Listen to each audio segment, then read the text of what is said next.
pa. Lily.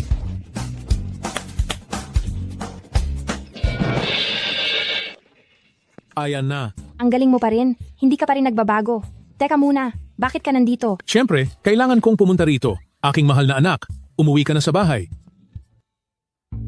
Ikaw talaga, anak ka ng pinakamayaman sa North City, pero nagde-deliver ka ng pagkain, hindi ba kita kayang buhayin? Pa, itong pagde-deliver ng pagkain ay part-time lang. Bukod pa rito, hindi ba't ikaw ang nagsabi, kapag kumita ako sa sarili kong kakayahan ng 1 bilyong piso, hindi mo na ako pipiliting magpakasal. Ano bang drama mo? Matanda ka na, bumalik ka na lang at magpahinga. Kapag kumita na ako ng 1 bilyong piso, dadakulhin ko rito at ihahagis ko sa'yo. Sandali lang. Ang iyong desisyon, hindi na kita mapipigilan. Ngunit tingnan mo, araw-araw ka pang sumasakay ka ng helicopter mula sa bahay. Napapalayo na iyan. Halika. Binibini, ito ang bahay na inihanda ng master para sa iyo. Isang apartment na may 1 kwarto at sala na nirerentahan na may buwan ng upa na 27,000 piso. At mayroon ding isang lumang van na nagkakahalaga ng 156,000 piso. Pati na rin itong bank card. Mayroon itong 78,000 piso bilang panimulang puhunan. At saka, ang helicopter na iyan medyo aksaya sa resources. Wala ka ng direktang karapatang gumamit ng helicopter para pumasok sa trabaho. Mayroon pa, ang paborito mong kotse na Porsche at ang villa ay kinumpis ka pansamantala. Itay, talagang mahal na mahal mo ako.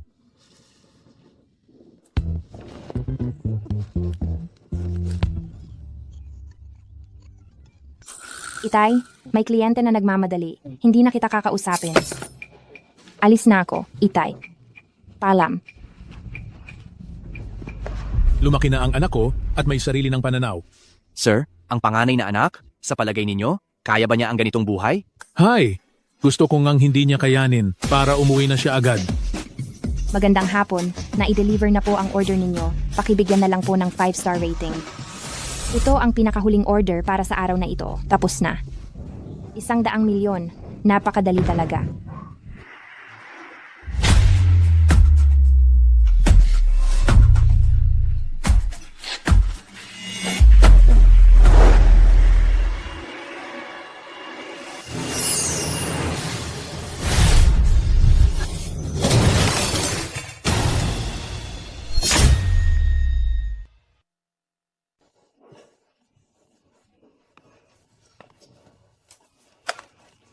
Ayos ka lang ba?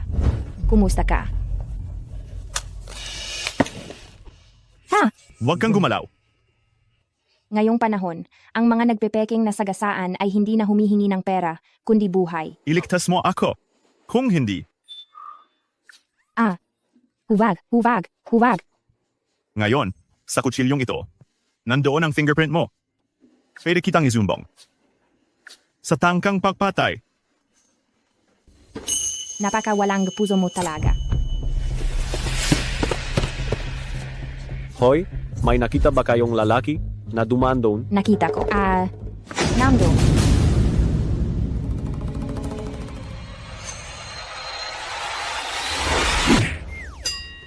Hoy.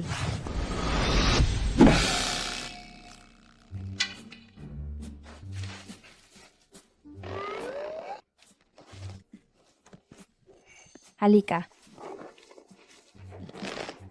Oh, ano? Kailangan ng eksena, wala akong magawa. Wala namang problema. Alis na ako. Bye-bye. hindi mo na ba kukunin ang kotse?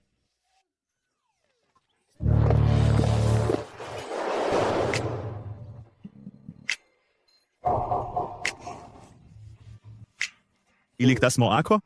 Bibigyan kita ng 100,000,000. Talaga?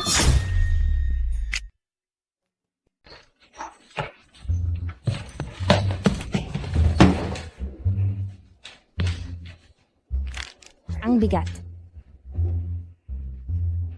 Ang babaeng ito ay mukhang walang malay. Aba, Binabawi ko ang sinabi ko kanina. pasensya na. Hindi ko sinasadya. Huwag mo akong sisihin. Huwag na huwag mong bawasan ang 100,000,000 ko. Hindi naman masamang tingnan. Medyo may edad na lang. Walang hiyang babae? 30 taong gulang pa lamang ako? Tinawag mo akong matanda.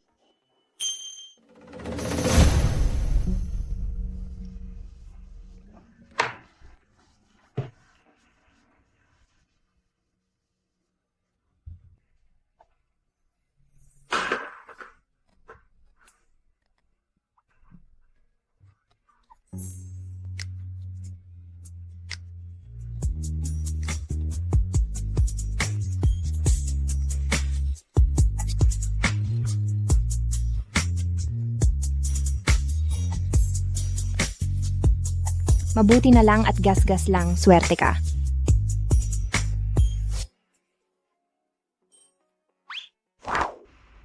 Nagkukunwari ka bang tulog, ano? Tingnan natin kung hanggang kailan mo kaya. Papatay ka ba ng tao? Narinig ko na kapag nagkukunwari kang tulog, wala kang mararamdamang sakit. Sinusubukan ko lang. Anong meron? Ano ba ang ibig mong sabihin? Nasaan ang pera ba? 100,000,000. Maniwala ka sa akin. Bigyan mo ako ng 1 taon. Tiyak na bibigyan kita ng 100,000,000 piso. Ay, wala pala siyang pera. Pansamantala lang. Hey. Hoy, maniwala ka sa akin. Maniwala ka sa akin, talagang babayaran ko ang utang ko sa iyo. Hindi ako makikinig. Parang tumatahol ang aso. Masipag ako, nakakapaglaba ako, nakakapagluto ako, at makakatulong din akong maglinis ng bahay mo.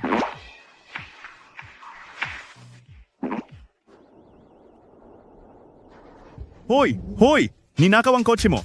Hindi ka pa rin sumusuko. Manloloko ka. Masamang manloloko. Ninakaw ang kotse mo! Kotse. Kotse nino. Sa akin.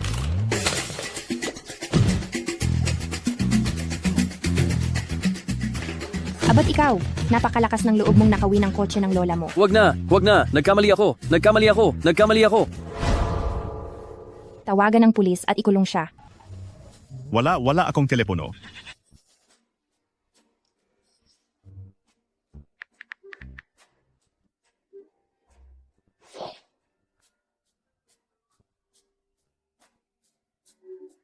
Salamat. Tapos na ang katarantaduhang ito. Tablang-tabla na tayo.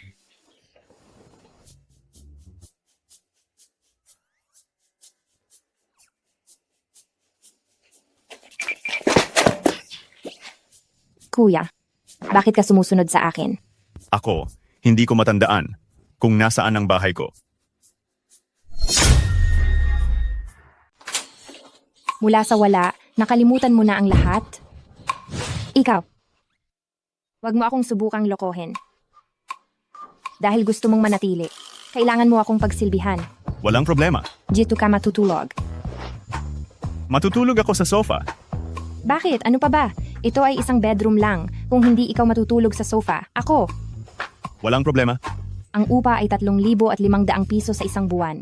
Dahil pinatira kita, ako na ang magsasakripisyo sa ating dalawa. Magbabayad ako ng 500, ikaw ang magbabayad ng 3,000. Hoy! Bakit ako ang magbabayad ng 3,000? Hala, wag mong sabihing hindi ako nagpapakita ng malasakit sa iyo. Ngayong unang buwan, hindi ako kukuha ng bayad sa iyo. Pero, kailangan mong lumabas at magtrabaho ka agad. Hindi ako nag-aalaga ng mga taong walang ginagawa dito sa bahay. Ziga. Binibini, walang problema. O Ziga.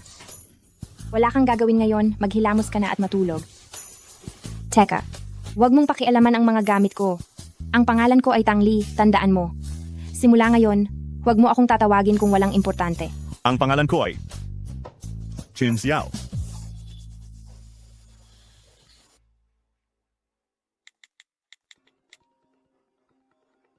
Boss Kin, sa wakas, nakontak na rin kita. Nagtatama na ang buong Yunding Group. Inanunsyo ni Qin Yue na namatay ka sa isang aksidente, boss. At magsasagawa siya ng isang salusalo para sa bagong pagtatalaga. Nasaan ka na ba? Pupuntahan na kita agad? Huwag na. May matutulugan ako. Tungkol naman kay Qin Yue, hayaang makapag-ingay pa siya ng ilang araw. Sige, kapag nakumpirma na ang lugar ng kanyang inaugurasyon, sabihin mo ulit sa akin. Opo.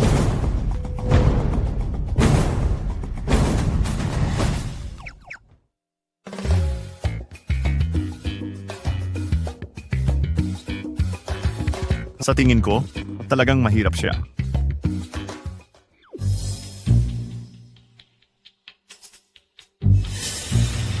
Ay, Ha? may mga magnanakaw bawat taon, pero mas marami ngayong taon. Anong ginagawa mo? Ako ito.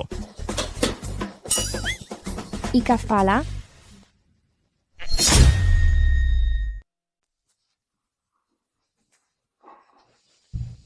Masarap. Isang araw na akong hindi kumakain, magtira ka naman para sa akin. Isang kagat lang. Ay, hala-hala. Tangli, Sa akin. Sa akin iyan.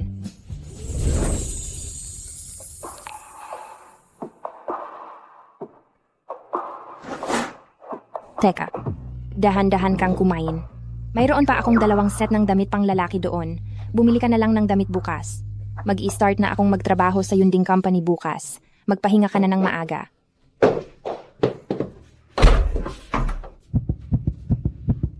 Tangli. Anong klaseng lalaki pa ba ang hindi mo pa nakikita? Kalma.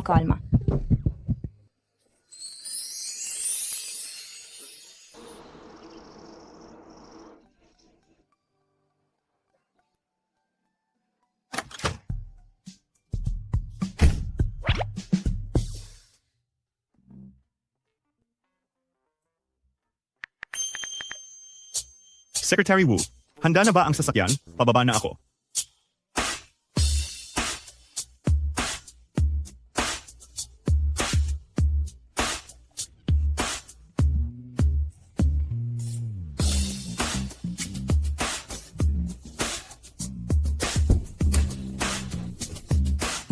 President Keen, ikaw, tumagas pa ba tayo?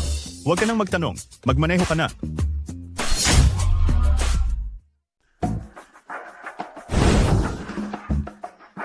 Hindi ka ba tumitingin sa dinadaanan mo? Fei, ikaw ba yan? Sino ka? Ako ito. Ang high school classmate mong si Tangli. Oh, ikaw pala. Yung hindi man lang nakapasok ng kolehiyo. Yung duwag na hindi ng ahas sumali sa college entrance exam. Hindi ko inakala na ang tulad mong mababa ang pinag-aralan ay makakapasok din sa Yunding Group. Noon, napasok ako dito dahil ako ay isang eskolar mula sa 985. Tangli, huwag mong masamain kung babalaan kita. Huwag na huwag kang didikit sa akin. Dati ako ay nakapasok sa kolehiyo ng walang exam, tapos pinadala ako ni tatay sa ibang bansa. Bakit niya sinasabing hindi ako nakapagtapos ng kolehiyo? Magpapakilala lang ako sa inyo. Ito ang bago nating apprentice, si Tangli. Kumusta kayong lahat? Sana ay maging maganda ang ating samahan. Fei. Team leader, magkakilala kayo? Kilala siguro. Hindi siya sumali sa college entrance exam noon. Hindi ko alam kung paanong nakapasok siya dito. Kaya pala, nakadamit ng hindi mo alam kung saan galing, pero may lakas ng loob na pumasok sa design department natin. Ang pinakabagong disenyo ng Milan, kung sinasabi mong galing lang ito sa palengke. Mukhang alam ko na, inaaway niyo pa rin ang mga bagong pasok, tama? Inaway? Nagpapatawa ka ba? Ikaw, wala kang pinag-aralan, wala ka ring gawa, hindi ka na ba pwedeng sabihan? Baka naman nakapasok lang siya dito gamit ang koneksyon. Kaya pala? Ang mga disenyo ng Yunding Group Design Department, kapag napili, may gantimpala na mula 200,000 hanggang 500,000 yuan. Hindi ako pwedeng magpadala sa emosyon. Ang ilang bagay, kailangan pa ring patunayan gamit ang husay. Padaanin mo ako.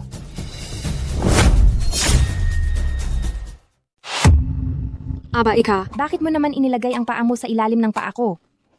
Tangli, huwag kang sumobra. Humingi ka ng tawad kay Liu Yue. Ay tama. Liu Yue, pasensya na. Sa susunod, huwag mo na ilalagay ang paa mo sa ilalim ng akin.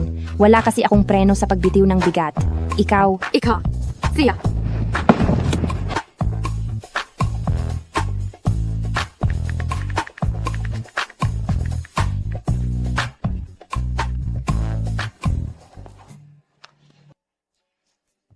Mr. Keen, ito ang mga impormasyon ni Tangli. Ang kanyang background ay pangkaraniwan lang. Pangkaraniwan? Paano siya nakapasok sa kumpanya natin? Pupunta ako sa Human Resources para mag-imbestiga ulit. Sa susunod sa kumpanya, alagaan mo siya ng husto, huwag mong hayaan na may umaapi sa kanya. Mr. Chin, kayo po at si Miss Tang. Hi, Mr. Keen. Ipinakalat na ni Qin Yue ang balita tungkol sa inyong pagkawala. Pagkatapos ng 3 araw, sa mismong harap ng lahat, siya mismo ang kukuha ng Cloud Summit Group at pipirmahan ang kontrata ng pagmamana. Ang pangalawang ginang ay nag-ayos ng kasal para kay Qin Yue. Ang babae ay anak ng pinakamayamang tao sa North City. Gusto talaga nilang gamitin ang pag-aasawa para patatagin ang kanilang posisyon. Ang pinakamayamang tao sa North City, si Chen Deqiang, hindi niya pinapakita ang kanyang anak na babae.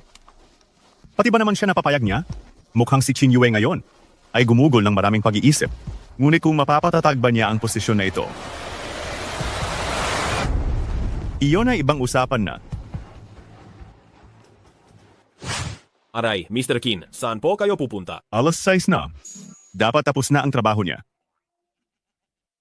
Ay, Tay, iyang si Qin Yue na iyan. Hindi ko pa nga nakikita, hindi talaga ako pupunta. Ay, ito. Pakibalot na po. Aking mahal na anak, pumunta ka na. pumayag na ako. Tutal, hindi naman ako pumayag sa pag-iisa ng inyong pamilya. Tingnan mo lang siya kung gusto mo, kung hindi, wag na lang. Baka ang batang iyon may masamang intensyon. Pero alam mo naman, ang kalagayan ng tatay mo, ito. Sige, pupunta na talaga ako. Pero wala akong formal na damit. Ipadadala ko agad sa iyo. Ate, hindi naman siguro, di ba? Tinalikuran mo ang pagiging mayaman para magtrabaho sa ibang tao at mayroon ka pang lalaking sinusuportahan, bibilhan mo pa siya ng cellphone?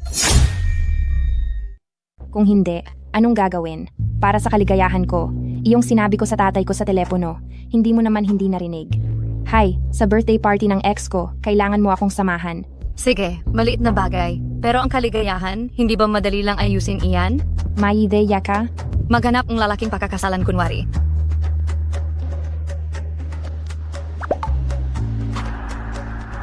Maghanap ng lalaking pakakasalan kunwari?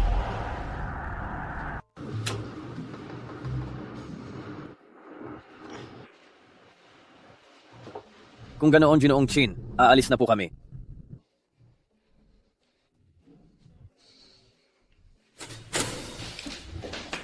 Nandito ka na? Umupo ka. Lahat ito. Ikaw ang gumawa. Oo, pasensya na sa simpleng handa.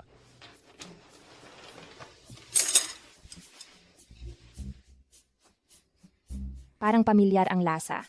Pamilyar? Hindi ako nagkakamali. Sige, kumusta ang trabaho mo ngayon? Huwag na nating pag-usapan iyan. Sobrang nagiinit ang ulo ko.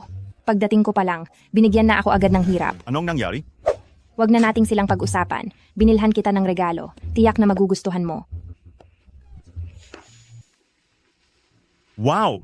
Siningin mo pa ako ng renta kada buwan, tapos binigyan mo ako ng ganito kamahal na cellphone?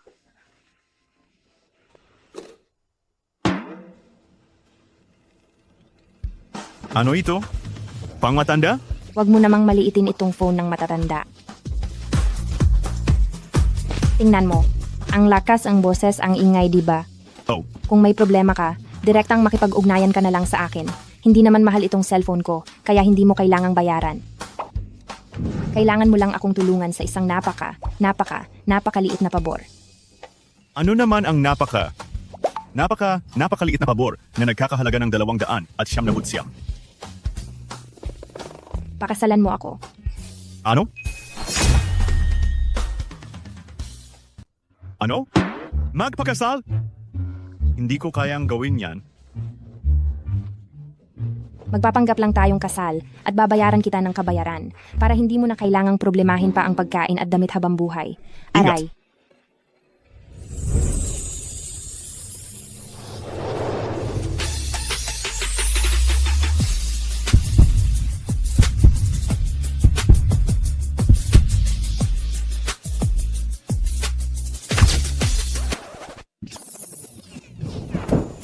Kung hindi ka papayag, isasangla kita sa pang-aabuso. Ang yabang mo, halimaw, sumusubok ka pang maglaro ng matalino sa akin. Parehas lang tayo. Ang kutsilyo ng ilang tao noong araw, may bakas pa rin ng daliri ko roon. Kaya, itong kasal gagawin ba o hindi? Gagawin. Pero kailangan nating gumawa ng prenuptial agreement. Ito ang gusto ko.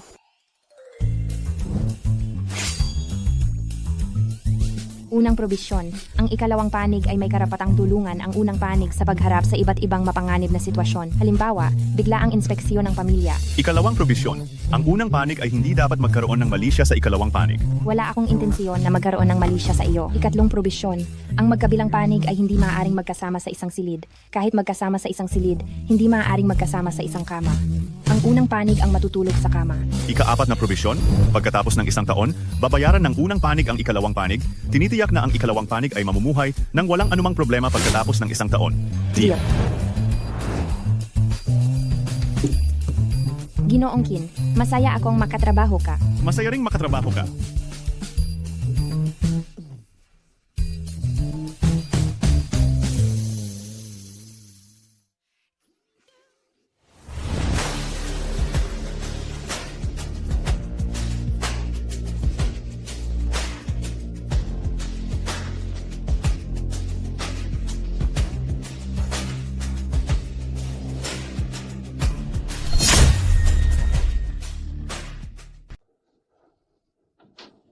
Sa wakas.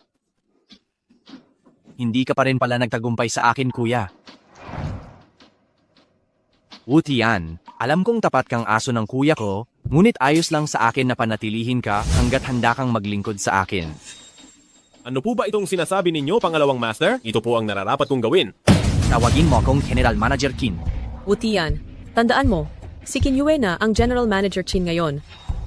Hindi pa natin sigurado kung siya na nga ang General Manager Kin, hindi ba? Anong ibig mong sabihin? Tingnan mo itong si Wutian, sobrang kawalang galang. Anak, kapag nagsimula ka na sa iyong trabaho, paalisin mo agad siya. Huwag kang mag-alala, ma. Hindi ko hahayaan na may asong nananakmal sa tabi ko. Kung maaari lang, pati ang matandang babae na yon, gusto kong... Huwag kang magsalita ng kung ano-ano. May pamilya pa rin ang lola mo na may kapangyarihan. Ngayong gabi, kailangan mo lang magpakita ng magandang asal at ang anak ng pinakamayamang tao sa Bacon ay pupunta rin. Ay ma, narinig kong napakapangit raw ni Miss Tang. Ayaw ko talagang makipag-alyansa sa kasal. Anong problema kung pangit? Kapag nakapasok na siya sa pintuan, wala na siyang magagawa kundi sundin ka, hindi ba? Huwag kang mag-alala. Ako, ang nanay mo, sisiguraduhin kong susunod siya ng maayos. Kung sakaling ayaw mo na sa kanya, maghanap ka na lang sa labas. Wala siyang karapatang magreklamo. Kung ganon, sige. Hey, mag-ingat ka, kuya.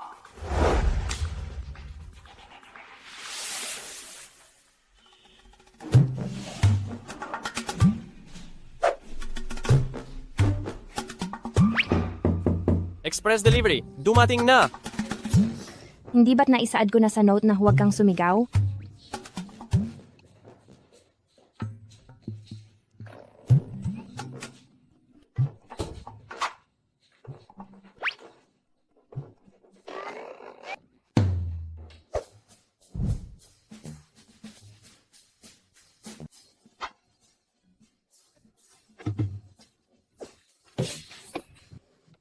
Ako. Mauna ka na.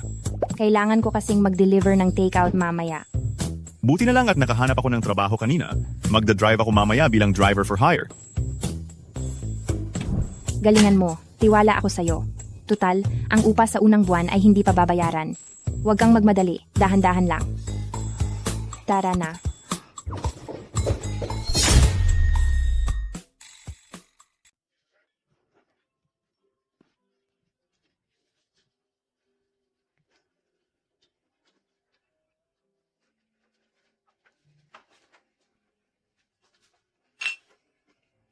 Maligayang bati! Maligayang bati! Salamat.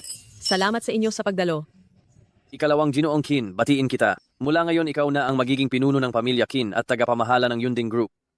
Walang ikalawang Ginoong Chin, si CEO Chin talaga. Sa hinaharap, sana ay bigyan mo ng pasasalamat si CEO Chin, alagaan mo ang aming negosyo at bigyan kami ng kontrata para gawin. Aba, hindi naman. Napakabait mo naman. Ang His Group ay ang haligi ng industriya ng real estate. Sana ay maging mas madalas ang ating pakikipag-ugnayan, CEO He. Ayo, puri mo yan. Masyado kang formal. Check. CEO Chen. CEO Kin, ito ang aking minamahal na anak, si Xiao Yu. Siya, gusto niya talagang makipagkaibigan sa iyo. Siyempre naman. CEO He, alam mo ba ang pinakamayamang tao sa Beijing? Ngayong gabi, darating din ang anak niyang babae. Matagal nang gusto ng anak kong si Yuer, ang kanyang anak na babae. Baka hindi na ito pupuwede. Chen Deqiang, ang pinakamayamang tao sa Beijing. Oo, tama. Ziga? Halika anak, pirmahan mo na ang kontrata ng pagmamana. Pagkatapos, ang mga panauhin, halos kumpleto na rin. Pupuntahan ko na para kontakin si Miss Tang. Sige, paumanhin sa pag-alis. Halika, dito ka. Mga Ginoo at Ginang. Nagpapasalamat ako sa inyong lahat ngayon dahil sa pagbibigay ninyo ng mukha sa akin, si Kin. Inaanunsyo ko, ako, si Kin Yue, ang formal na tagapagmana ng Yunding Group.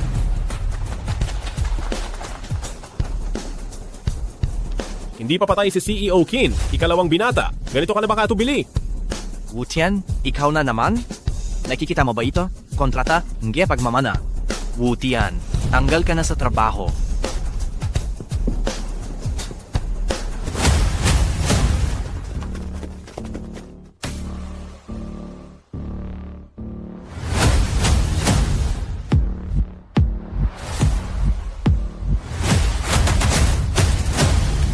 Kinshao, paanong nangyari? Buhay ka?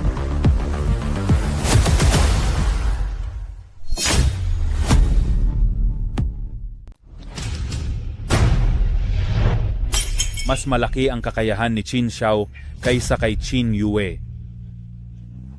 Ang gwapo niya.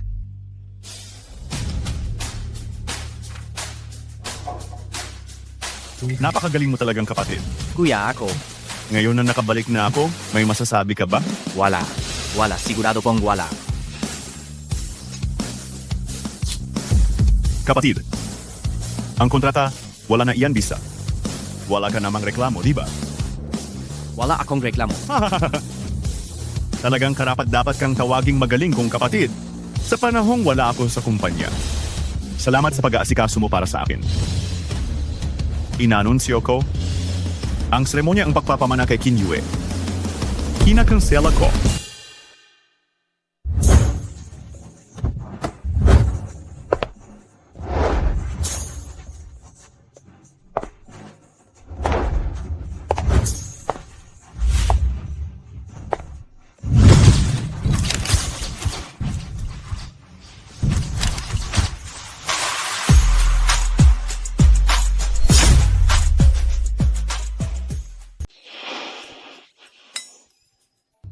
Anong nangyayari? Walang kahit isang miyembro ng ang pamilya Qin ang sumundo sa iyo. Mabuti na yan para may masabi ako sa tatay ko. Tungkol naman kay Qin Yue. Parang siya yata yun. Hintay pa tayo ng kaunti. Kung walang makakapansin, aalis na tayo. Sige. Ang iniutos ni CEO Qin na ipaimbestiga. Nandito pala si Binibining Tang. Pero si CEO Qin gusto siguro siyang ligawan. Hindi ko na sasabihin kay CEO Qin, hahayaan ko na lamang siyang magpa-impress kay Binibining Tang. Dahil sa pagiging maunawain at mapagbigay ko, siguradong tataasan ni CEO Qin ang sweldo ko. Kahit 2,000 piso man lang. Babalik ako sa kumpanya bukas. Ang ibang bagay, wala akong sasabihin.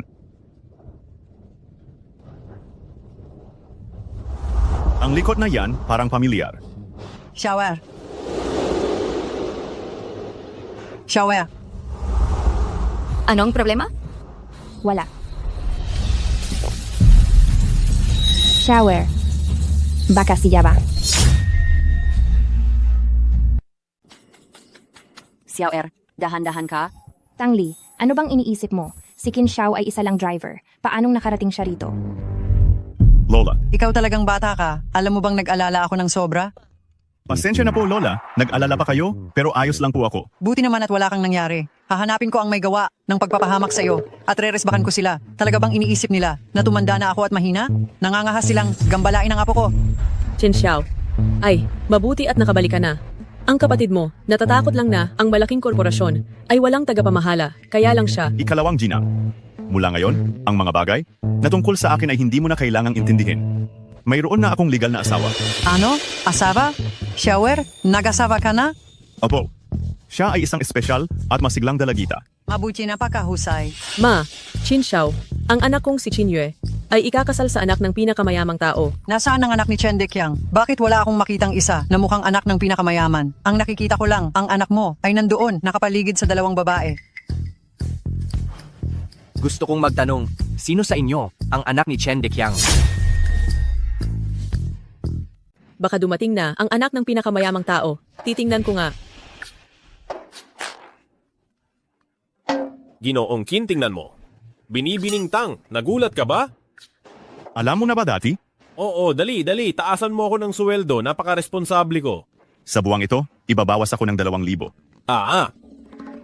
Sino si Binibining Tang? Iyon ba yung magandang dalagita? Lola, siya ang magiging apo mong babae. Apo kong babae. Pupunta ako para tingnan siya. Hoy. Sandali. Baka magulat mo siya. Siyempre. Siya nga. Oo, Binibining Chen. Siguro narinig mo na ako sa ama mo? Oo. Ate, nakikiusap ako. Walang nakakaalam na sa nanay ko lang ako nagmana ng apelyido. Sakto, Chen din ang apelyido mo. Ginagawa ng Diyos ang lahat para tulungan mo ako.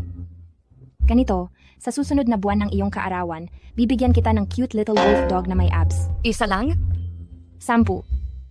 Deal. Matagal ko nang naririnig, Ginoong Qin, sabi ni tatay. Napakahusay mo, lalo na itong mga mata mo, nagpapakita ng isang uri, ng liwanag ng karunungan, iba ka talaga. Binibini? Gusto ko sanang kausapin si Binibining Chen ng kaming dalawa lang. Bye-bye. Bakit ka nandito? Bakit ka nandito? Dapat ako ang magtanong sa'yo niyan. Bakit ka nandito? Baka naman nagde-deliver ka ng pagkain at dinala ka rito sa party? Isa pa, bakit ganyan ang suot mo ay? Patay na. Patay na. Malalagot na ako. Ahaha. Ako ay. May sinasamahan lang. Ha? Oh. Sino talaga ang sinasamahan mo? Ayan, nakikita mo ba? Siya ang anak ng pinakamayamang tao sa Beijing, si Chen Xiaoxiao. Espesyal niyang kinontrata ako, para ako ang sumalo sa lahat ng mga inom para talaga sa kanya. Aba, 800 sa isang gabi, siguradong kita iyan. Pero ikaw naman, nagde-drive ka para sa iba. Ang ibig kong sabihin, dito pa sa party mo ginagawa? Tama. Siyempre, may umiinom sa mga party, kaya kailangan ng driver. Huwag ka nang magtanong pa, mukhang maayos naman si Chen Xiaoxiao. Tara na. Huwag kang magpapakita rito. Bakit ang tanga mo? Ayos ka lang ba? Naspray ng paa ko.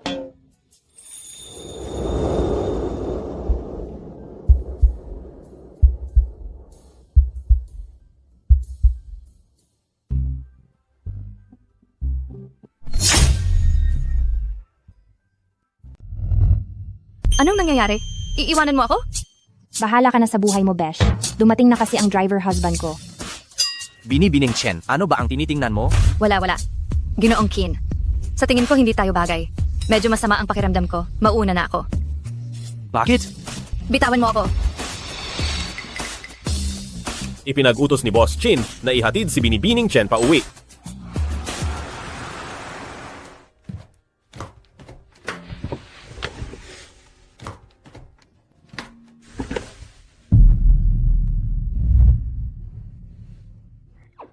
Ang labis naman. Hindi pa nangyayari sa akin yan. Siguro sa ganda ng tindig mo ay natakot sila. Kaya ako naman po mag-isa. Hindi. Kung wala akong pahintulot, huwag kang gagalaw.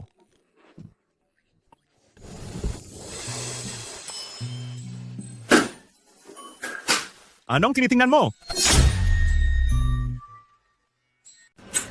May hitsura. Anong ginagawa mo? Babae, pakakasalan mo ako?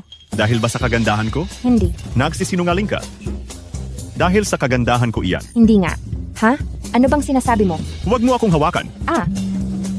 Huwag kang gumalaw. Ang tatay ko. Hello. Tay, Anak, kumusta si Qin Yue? Hindi maganda. Tay, may magandang balita ako sa iyo. Kasali na ako. Kasal? Anak, niloloko mo lang ba ako? Sinong walang hiya ang naglakas loob na lokohin ang anak ko? Pupunta ako riyan para tingnan bukas. Sabi ng tatay ko. Kailan daw siya pupunta? bukas.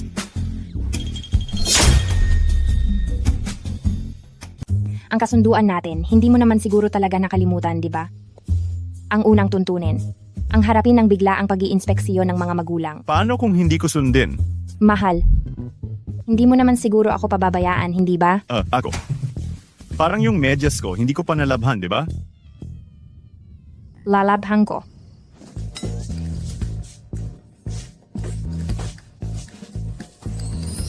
Sa wakas natapos din. Naalala mo na lahat. Mahilig ang tatay ko sa puerti. Hindi ako kumakain ng luya at chives with tomato. Teka! Ayaw mo talaga niyan. Ayaw mo rin yan. Buhay ka pa hanggang ngayon. Talaga namang kahanga-hanga. Wala tayong magagawa. Nagkaka-allergy kasi ako sa ganyang pagkain. Hello? Tangli, ilang araw ka palang nagtatrabaho. Tapos huli ka na agad? Nag-leave ako. Anong nangyari? Nakita ko kasi yung high school classmate ko sa kumpanya. Siya ang nangunguna sa pambubuli laban sa akin. Kaya ayun, kaya ginigipit na naman nila ako. Bumalik ka muna sa kumpanya. Kapag dumating ang tatay mo, tatawagan kita. Sige. Teka, sandali lang.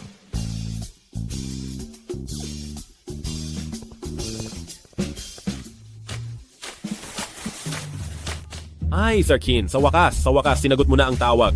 Ang mga shareholder hindi na mapakali sa paghihintay. Secretary Wu, sunduin mo ako agad. At saka, sabihin mo sa mga empleyado dito sa kumpanya, maging mabait sila kay Tang Li. Kinasal na kami. Opo, sisiguraduhin ko po, sir. Sir Qin, kayo at si Miss Tang ay kinasal na?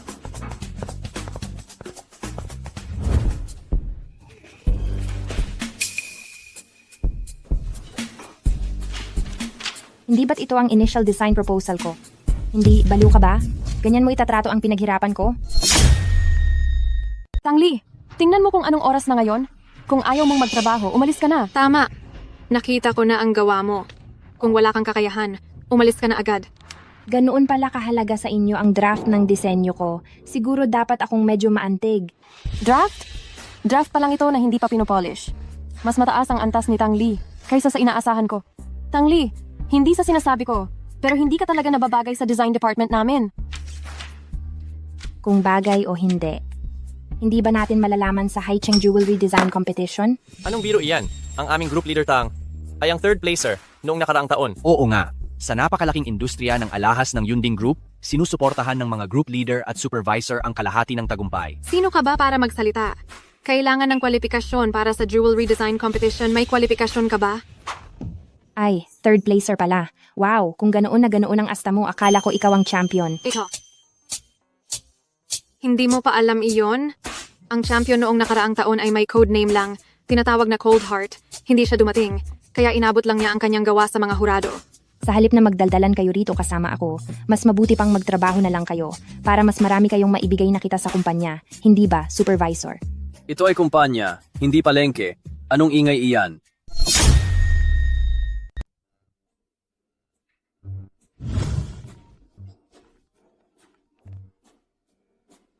Wukalihim, anong nangyayari? May isang tao sa kumpanya na kailangan mong bigyan ng espesyal na atensyon. Siya ang asawa ni General Chin.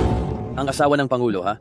Bakit hindi ko alam yan? Medyo komplikado ang bagay na ito. Huwag mo ring masyadong ipahalata na matuklasan ng asawa ng Pangulo. Opo, naintindihan ko. Maaari ko bang itanong ang apelyido ng asawa ng Pangulo? Tangang apelyido.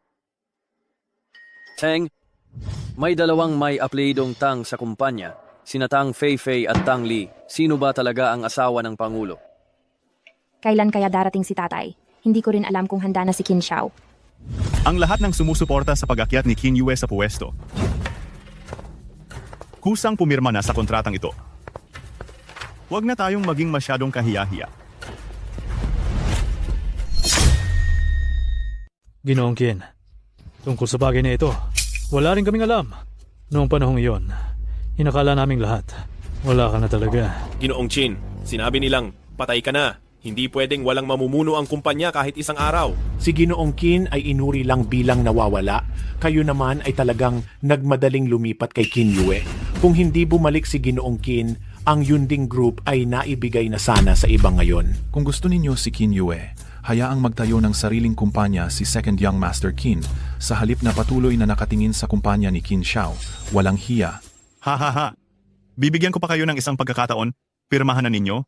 Huwag ninyo akong piliting maging masama o magiging bastos ako sa inyo. Kung pipirmahan namin itong kasunduan sa paglilipat ng share ngayon, ang perang ibinibigay ay hindi ba masyadong maliit? Tumahimik! Qin Xiao, anong gagawin mo? Itong pirma? Pipirmahan mo ba o hindi? Pirma. Pipirma ako.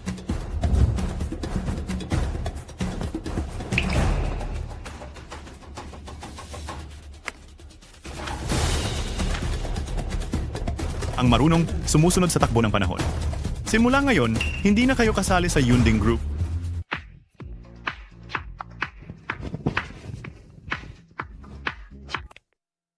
Oy! Pagsusuri. Naalala mo ba ang lahat? Parating na ang tatay ko. Naalala ko. Sige, basta naalala mo. Titingnan ko kung sasagutin ng tatay ko ang tawag mamaya. Kung bigla siyang sumalakay, tapos na tayo. Sige, kita tayo mamaya, mahal. Ay, ang asim. Mahal, mahilig ka sa maasim? Tang Li, tingnan lang natin kung hindi kita mapaalis sa Yunding Group ngayon. Kita tayo mamaya, mahal. Sa nakikita ninyo, ito ang asawa ng CEO ng Yunding Group. Wu Tian, kunin mo ang kontrata. Wala namang iskandalo si CEO Qin. Bakit pagkatapos ng ilang araw na pagkawala, bigla siyang nagkaroon ng asawa? Huwag mo ngang sabihing hindi. Ang boses ng asawa ng CEO, parang isang batang babae pa rin. Qin Xiao, matandang baka na kumakain, batang damo.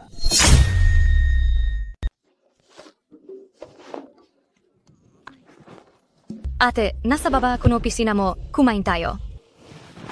Hala, alas 12 na pala. Kaya pala gutom na gutom ako. Hey, tumigil ka. Tang Li, hindi ka pa tapos sa trabaho? Ate, lunch break na ito. 1.5 oras ang pahinga. nakatira ka ba sa tabing dagat? Para ang dami mong pakialam. Yung disenyo na inatas ng supervisor, natapos mo na ba? Ikaw talaga. Pasensya na talaga, Binibini. Natapos ko na itong disenyo. Goodbye. Team leader, hindi ka talaga nirerespeto ni Tang Li. Ang Tang Li na iyon. Hindi kumakain sa labas ng kumpanya si Tang Li dati. Ngayong lalabas siya, baka may sikreto siyang tinatago.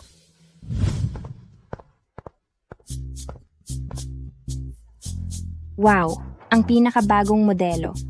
Hindi ba't hindi ka binibigyan ng sobrang baon ng tatay mo? Bakit? Yumaman ka na. Ay, huwag mo nang itanong. Kaninang umaga, nakaparada na itong kotse sa baba ng bahay namin. Hulaan mo kung sino ang nagbigay? Si Chin Yue. Sabi ko na, ikaw ang matalino na laging pinupuri ng mga magulang ko. Tama ang hula mo. Handa na ba ang mga gamit? Handa na lahat. Tiyak na hindi masasayang ang biyahe ng biyenan mo. Teka, Boss Chin. Chin Xiao. Kilala mo ba si Chen Xiao? Opo. Huwag mo akong sundan. Hayaan mo akong maglakad mag-isa. Bakit ka nandito? Sino siya? Asawa ko. Ano sa tingin mo? Ang guwapo, no?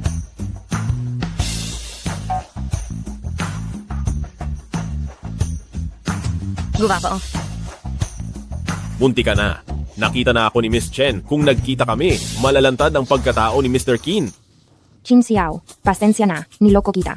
Si Xiao Xiao ay matalik kong kaibigan. Noong gabing iyon, pagsasabi niyang magre-recruit siya ay hindi totoo. Madaldal lang talaga siya, kaya huwag mo na lang masyadong bigyan ng pansin yan. Hindi ba mahilig ka sa cake? Halika, kumain ka pa. Papatayin mo yata ako.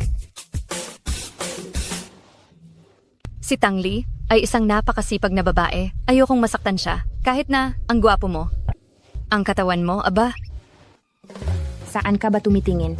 O sige na, tama na. Teka, Qin Xiao, ano ba ang trabaho mo? Ako ay isang designated driver. Pumunta ako kamakailan sa Yunding Group. Nakita ko si Mr. Wu at ngayon ay nagmamaneho ako para lamang sa kanya. Talaga? Ang makapasok sa Yunding Group ay hindi rin naman masama. Hindi ko lang alam kung magkano nga ba ang ibinibigay na sweldo sa iyo ni Mr. Wu. Teka, may kotse ka ba? May bahay ka ba? Nasaan ang iyong rehistro ng sambahayan? Mayroon ka bang dating kasintahan? Ang sweldo ko ay 10,000. At ito ay lahat ibibigay ko kay Tang Li. Tungkol naman sa kotse, wala. Wala ring bahay. Mayroon akong lokal na rehistro sa Haicheng. At tungkol naman sa dating kasintahan, wala rin akong ganoon. Mabuti. Bata ka pa naman kaya maaari ka pang magsikap, hindi ba? Gayunpaman, naalala ko, ang CEO ng Yunding Group, parang ang apelyido niya ay Chin, tama? Anak ng pinakamayamang tao sa Beicheng? Alam pala ang pangalan ko. Oh, si President Wu ay isa ring malaking shareholder. Huwag mo siyang pansinin. Natatakot lang siya na maloko ako, kaya madaldal. Ay, hindi ba design na dress ito? Paano nasuot ito ni Qin Xiao? Ang damit mo mukhang hindi ito mura, hindi ba? Hindi ko pa nabibili iyan para sa iyo. Saan mo nakuha yan? Ito po ay lumang damit ni President Wu. Nagustuhan ko po, kaya pinulot at sinuot ko. Pumunta kayong lahat sa conference room. May inatas sa atin ang pamunuan. Sa design competition sa Haicheng sa isang linggo, ang kampyonato ay kailangang makuha ng ating kumpanya. Kampyonato? Noong nakaraan na design competition sa Haicheng, 3 taon na kinuha iyon ng Cold Heart na hindi pa natin nakikita. Mukhang mahirap makamit ito ngayong taon. Manager, huwag kang masyadong mag-alala. Kumpiyansa akong makukuha ko ang laban na ito. Hindi ako magpapatalo sa Cold Heart na yan. Maaari kayang, wala ka namang kakayahan. Anong biro ba yan, Tang Li? Ang #1 top jewelry designer sa Haicheng. Pwede kong sabihin, maliban sa team leader natin, wala nang iba. Wala akong pakialam kung anong paraan ang gamitin ninyo ang kampyonato. Dapat sa kumpanya natin mapunta. At ang premyong salapi para sa kampyonato ay 1,000,000. 1,000,000? Hindi dapat magdalawang isip, kumilos agad. Manager, huwag kang mag-alala. Hindi ko hahayaang lumipas ang premyo. Nakakatawa ka, Tang Li. Sino ka ba sa tingin mo? Sa tingin ko, ang pinakamalaking pag-asa ay ang team leader namin. Tang Li, handa akong makipagkompetensya sa iyo. Basta, kung mayroon kang ang kakayahan. Si Tang Li ay parang hindi pa nakakakita ng pera. Mukhang hindi siya ang asawa ng presidente. Kahit si Tang Feifei ay hindi rin masyadong mukhang ganoon. Pero kung ikukumpara kay Tang Li, mas maayos siya. Baka, itinatago ni Tang Fei ang kanyang pagkatao. Ay, teka, sasabihin ko lang, ang premyo ay personal na inisponsor. NG Presidente. Libo-libong piso na lamang ang natitira sa akin. Sana makayanan ko hanggang matapos ang design competition sa susunod na linggo. Hindi namin bibiguin ang presidente. Si Tang Fei ang asawa ng presidente, sobrang nag-aalala sa presidente. Fei, galingan mo, alam kong kaya mo. Sipo manager.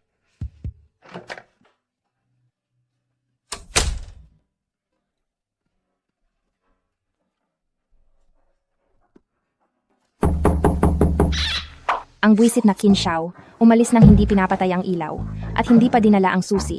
Ikaw ang magbabayad ng kuryente ngayong buwan.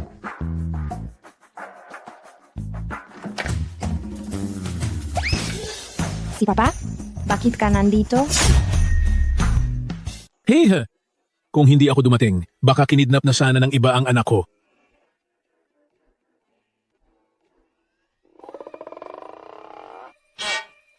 Naku po, hindi ko pa naibabalik ang kumot ni Qin Xiao. Anong nangyayari rito? Kasal kayo, hiwalay ang tulog ninyo? Nasaan ang bugok na iyon? Nasaan siya? Kasi nag-overtime pa siya at hindi pa umuuwi. Itong kumot. Kakapalit at kalalabada ko lang at hindi ko pa naisoli. Maupo po kayo. Ipaghahanda ko po kayo ng tubig.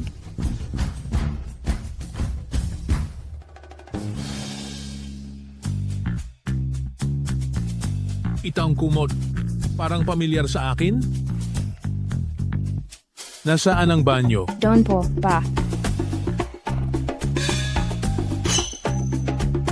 Pa, sandali lang po.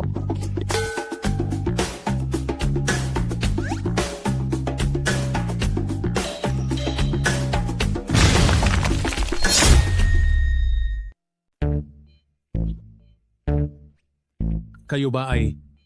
Kailangan ng kaunting pampasigla ang sikmura ng taong ito para gumalaw. Para masipsip. Ano ang pangalan ng aroganting batang iyan? Itay. Ako si Qin Xiao. Qin Xiao? Pamilyar ang pangalang iyan. Bakit hindi ko maalala? Ang ama ni Tang Li. Nakita ko na ba siya? Itay. Tejel! Hindi ko sinabing tawagin mo akong Itay. Ang kasal ninyo ni Lily, hindi dumaan sa pahintulot ko. Higit pa rito, bakit kayo magkahiwalay ng tulugan? Ano? Bacon kasaw. Niloloko ninyo ba ako? Patay, nahuli na kami.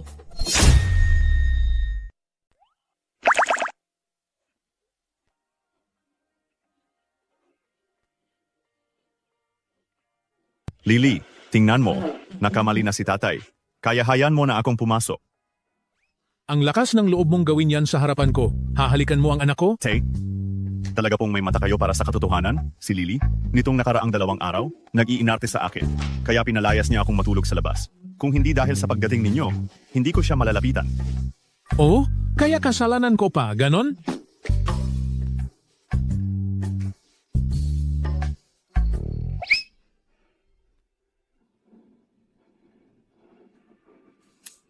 Tay, tanggapin mo na ang katotohanan. Matalino ang batang yan noong bata pa. Baka niloloko lang niya ako gamit ang marriage certificate. Kailan kayo nakakilala? Saan kayo nakakilala? Sabay kayong sumagot. 3 buwan na ang nakalipas. Nagkakilala habang nagde-deliver. Bakit ba? Nagpustahan pa ako. Pinayagan kong mag-deliver ang anak ko para lang maibigay niya ang sarili niya. Ang anak ko, ano ang ayaw niyang kainin? Karot, berdeng gulay, pakwan, blueberry, dragon fruit. Ano ang gusto ng anak ko? Baka, tupa, cauliflower, broccoli, at mushroom. Lalo na, bawang.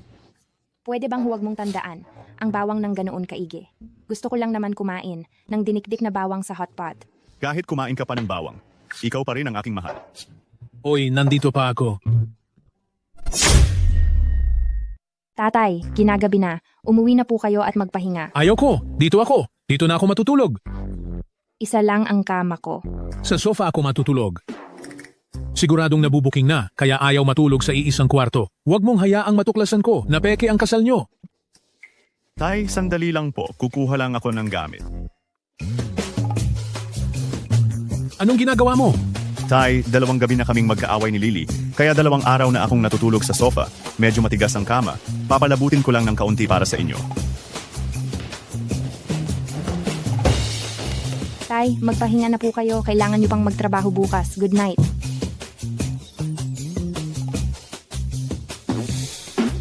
Teka, hindi ganito dapat ang takbo ng kwento.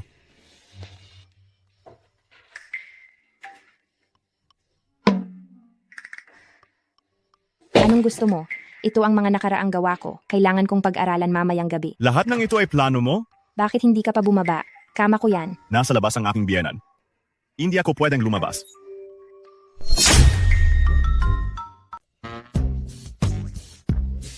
Hindi ako pupunta. Igagawa kita ng banig sa sahig. Ngayon ko lang inilatag ang sopa para sa biyenan. Inilabas ko na rin ang kumot. Magagawa mo ba talagang tiisin na makita akong natutulog sa sahig? Mayroon akong osteoporosis. Takot ako sa matigas. Anong gagawin natin? Magkasama tayong matutulog.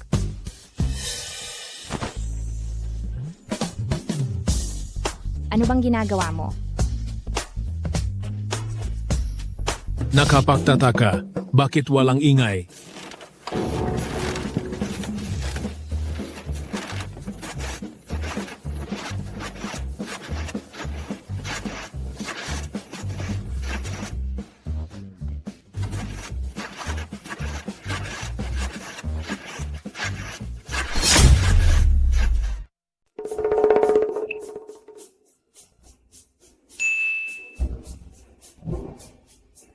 Dalagitang pasaway kapag tamang pagkakataon na dalhin mo na siya rito. Umalis na ba siya? Ano ang nakasulat dito? Ang pagpasa sa pagsubok ng tatay ko ay nalampasan mo. Magaling ang ginawa mo, bata. Kung ganoon, hindi mo ba ako bibigyan ng...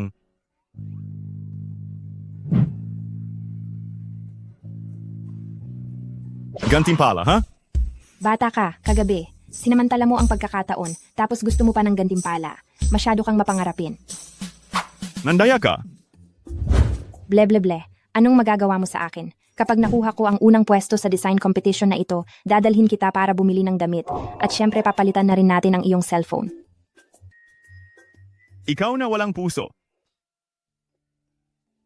Mayordomo, nahahanap na ba ang asawa ng apo ko? Naimbestigahan na ba ang kanyang sitwasyon? Lola, huwag kang masyadong mainip. Naimbestigahan ko na ang mga detalye tungkol sa dalaga. Siya ngayon ay isang intern designer sa Yunding Group at lalahok din siya sa Haicheng Jewelry Design Competition sa susunod na linggo. Ang ganda talaga ng dalagang ito. Mukhang wala siyang anumang masamang balak. Butler, sa tingin mo, kapag pinakasalan niya si Xiao Er at nagkaanak sila ng babae, gaano kaya ito ka-cute kung lalaki?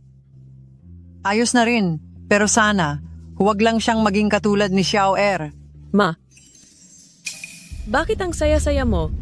Nakikipag-usap lang ako sa butler, bakit kayo na parito? Naku ma, hindi ba para ito sa problema ni Yue? Si Yue Er namin, gusto niya ang anak ni Chen Deqiang at gusto rin siya ng babae. Gusto lang sana naming itanong sa inyo ito, kung maaari mong ayusin na makausap namin si Chen Deqiang para mapagkasundo na namin ang kasal na ito. Talaga bang nagmamahalan sila? Opo, Lola. Tinanggap niya lahat ng regalo na binigay ko kay Xiao Xiao. Sa tingin ko, panahon na para mag-propose.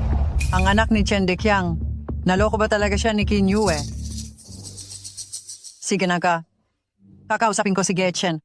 Pinahahalagahan pa rin naman niya ang mukha ko. Ay salamat po ma. Salamat, Lola. Ang bait talaga ng aming mama.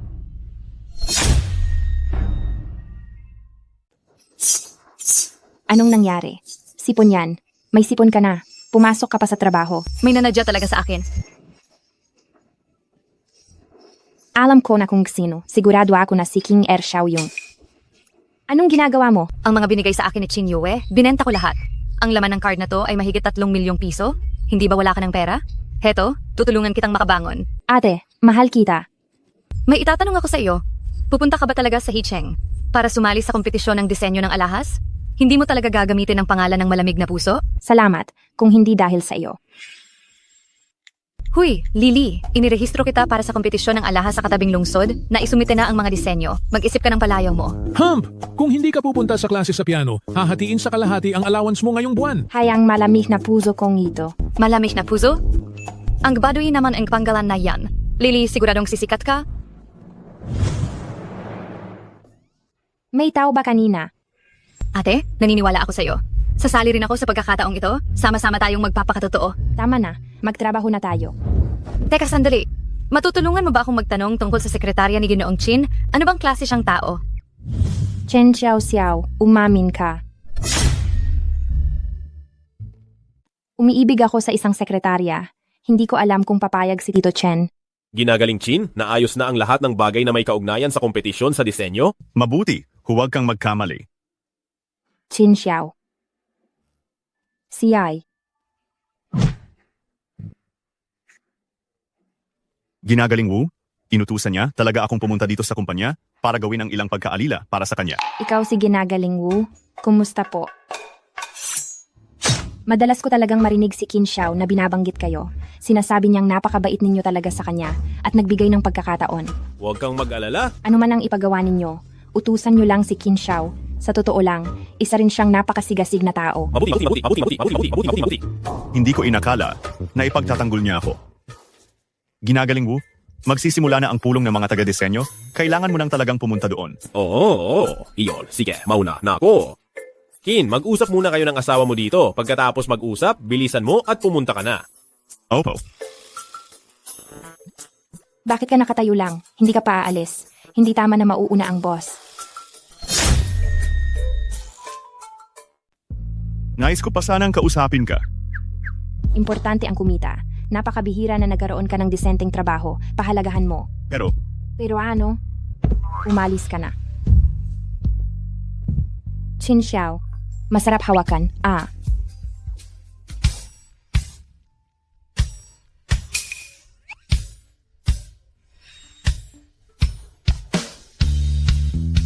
Sana'y matulungan niyo pa ako sa hinaharap. Ang tanga nitong taong ito. Talaga. Akala niya talaga asawa ako ng CEO. Mabuti na rin ito. Dahil ngayon, lahat ng supervisor sa kumpanya ay susunod sa akin. Nagpakahirap kayo nitong nakaraang 2 araw. Sabi ng supervisor, malaki ang tiwala niya sa atin. Tangli, bakit hindi ka nalang bumaba at bumili ng ilang kape para makapagmerienda tayo rito? Bakit ako ang pupunta? Ang lahat kasi ay abala, wala silang oras para diyan. Abalang-abala silang lahat. Hindi ka ba nakakakita? Tingnan mo nga ang sarili mo, pwede ba? Hindi mo ba nakikita na abala rin ako? Ano kung ikaw ang inutusan? Boss, siguro kasalanan ko. Naistorbo ko siya. Anong sinasabi mo? Pumunta siya. Tangli, bilisan mo. Kung hindi, ang iyong regularisasyon. Magtitiis ako, magtitiis ako, magtitiis ako. May kutsilyo sa ibabaw ng puso. Kung magtitiis ka, magiging payapa ang lahat. Sige, pupunta ako.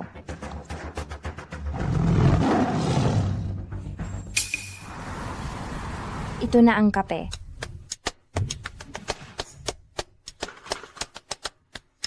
Anim na tasa, 106 na po. Hindi ba, Tangli? Sa ganyan kaliit na halaga, hahanapin mo pa rin sa akin? Ikaw ang nagpabili sa akin ng kape. Noong bago ka pa lang, hindi mo kami nilibre. Ito, para bayad na iyon ha? Isang tasa ng kape? Ang dami mong reklamo? Okay lang, sa susunod ililibre ka na lang din namin. Kaya pala, kayong lahat gusto nyong makakuha ng libre, di ba?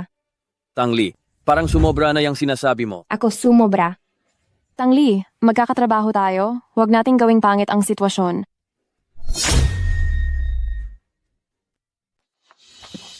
Anong ginagawa mo? Wala kang iinom hanggat hindi ka nagbabayad. Ibigay mo rito. Iyo. Tingnan mo siya. Tangli, wala ka ba talagang galang sa akin? Siyempre, mayroon. Hindi mo man lang maayos ang pinakapangunahing relasyon mo sa tao. Paano ka makakapagtrabaho sa kumpanya? Alam mo ba kung sino siya? Wala akong pakialam kung sino ba talaga siya. Siya ang misis ng ating CEO. Mrs. ng CEO, ikaw. Sa totoo lang, ayoko sanang ibunyag ang pagkatao ko. Pero sobra ka na talaga. Mukhang ang CEO pala natin ay hindi rin maganda ang paningin.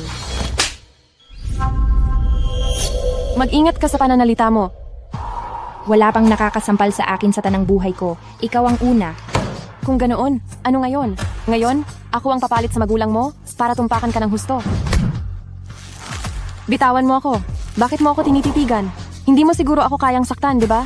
Misis ako ng CEO.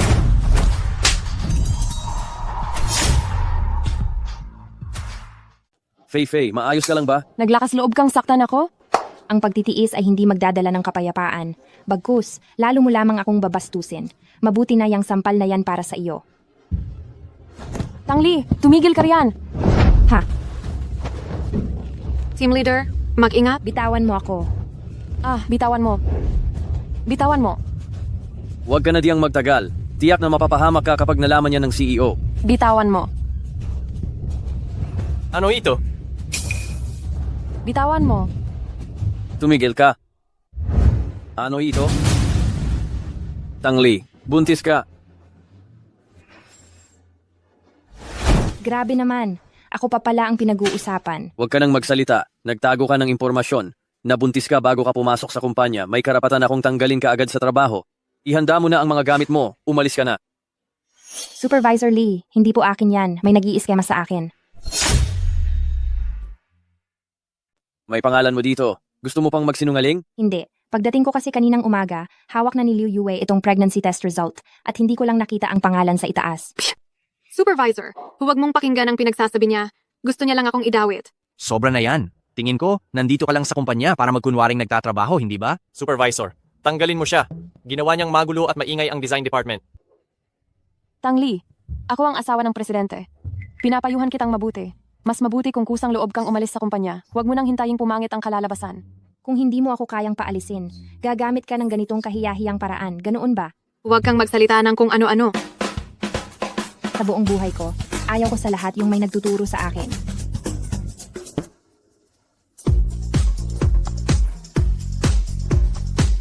Gusto niyang magpabawas ng sweldo? Hoy! Ano? Sinaktan kang asawang presidente? Anong kalokohan yan? Sinaktan ng asawa ng presidente si Tang Li? Hindi ba't si Tang Li ang asawa ng presidente? Wutian, mag-U-turn ka at pumunta tayo sa ospital. Tang Li. Ayos ka lang ba? Bakit ka nandito? Sino ang gumawa nito? Nasa loob. Nahuli na ba siya? Maghahanap ako ng abogado at kakasuhan ko siya. Pero, hindi naman siguro ito malala, di ba? Paanong hindi ito malala? Ganyang kahaba at kalaki ang hiwa, pati sa mukha. Ang lalim ng kagat ng kuko. Huwag kang mag-alala. Sige na, kakasuhan ko talaga siya. Kahit 3 buwan lang siyang makulong. Ay, ayos ka lang ba? Anong nangyayari?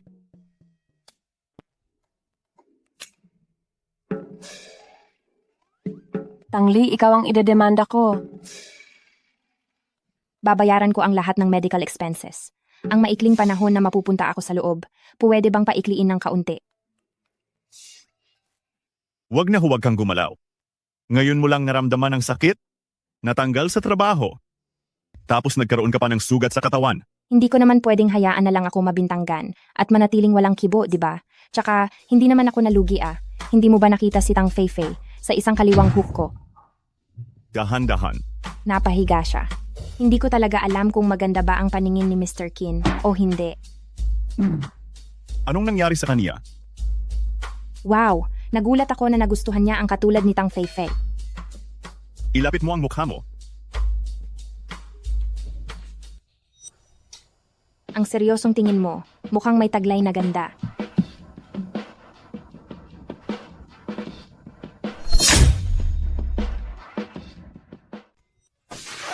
Anong ginagawa mo?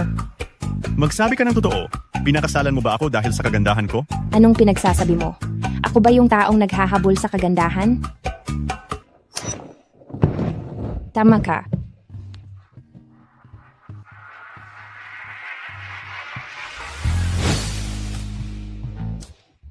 Kaya pala, natanggal ka sa trabaho? Sasali ka pa ba sa design competition? Huwag ka na sanang sumali, pakiusap. 3 taon na ako, hindi nakakapasok sa finals. Nag-aaral ako para makapag-advance ngayong taon. Kung hindi ka sasali, baka magkaroon pa ako ng pagkakataon na makipagsapalaran. Hemp, basta magtiwala ka lang sa sarili mo. Tungkol naman sa akin, tiyak na sasali ako. Pero, aray, huwag mong bitinin ang sinasabi mo. Sa pagkakataong ito, kailangan ko talagang magpalit ng pagkakakilanlan para makasali. Anong pagkakakilanlan? Sigurado ka ba na yung sikat na top jewelry designer na si Pusong Malamig na laging nagkatago ng kanyang pagkakakilanlan? Pumayag siyang tanggapin ang imbitasyon namin bilang biglaang hukom? Matagal na po namin siyang inaanyayahang magkita ng personal, pero hindi siya pumayag. Kaka-receive ko lang po ng kanyang pinakabagong gawa at tugon sa imbitasyon, kaya kumpirmadong siya ang magiging special guest judge namin. Ipakalat ang balita, ang Frostheart na nagtago ng kanyang pagkakakilanlan sa loob ng 3 taon. Sa wakas ay magpapakita na, dagdagan pa ang pag-iingay. Opo. Nga pala, tungkol sa nangyari sa Department ng Disenyo, kunin ang footage ng CCTV, ang bagay na ito. Ako mismo ang mag-iimbestiga. Opo. Anong nangyari, Liu Yue? Sasali si Frostheart sa jewelry design competition na ito. Sobrang fan niya ako. Si Frostheart ang idol ko. Totoo ba yan? Oh, totoo! Boss, bakit kalmado pa rin kayo? Alam niyo na ba ito? Tama. Nabanggit na ang asawa ko. Gusto ko rin siya. Sa 3 taon na ng kompetisyon, hindi ko maikakaila, talagang napakalakas ng gawa niya.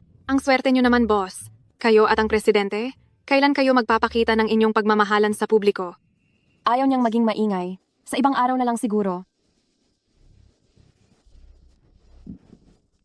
Sa wakas makikita ko na ng personal si Frostheart. Kapag nakita niya ang kuwintas na ito, tiyak na malalaman niya na fan niya ako.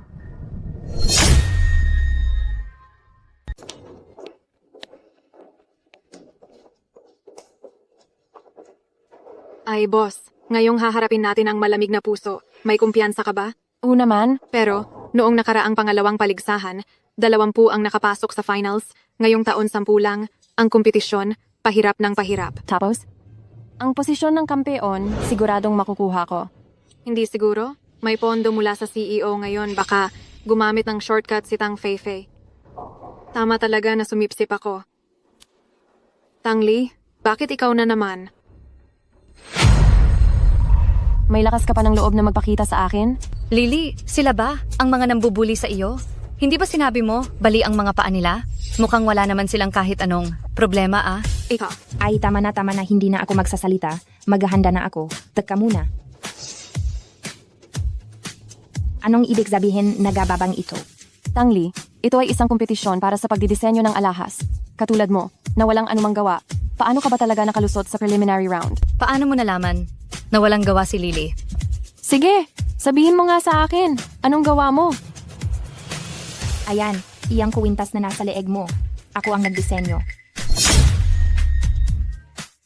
Anong biro yan?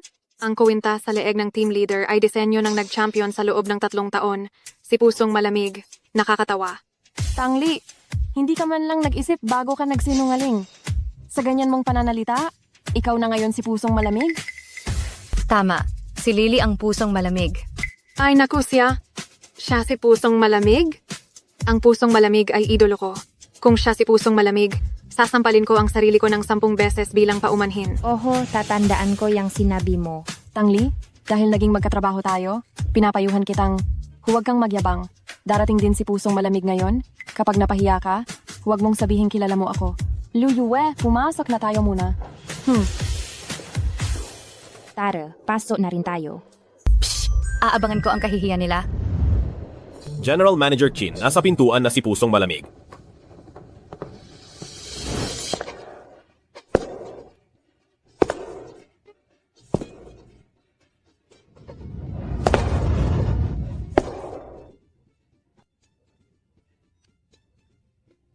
Bakit siya nandito? Bakit si Boss Wu ay nasa likod niya? Mukhang mas siya ang boss ni Boss Wu, hindi ba? Nandito na ang lahat, tanging si Malamig na puso na lang ang wala. Bakit nandito pa rin sila? Siguro? Hindi siguro. Hindi niya ako lolokohin.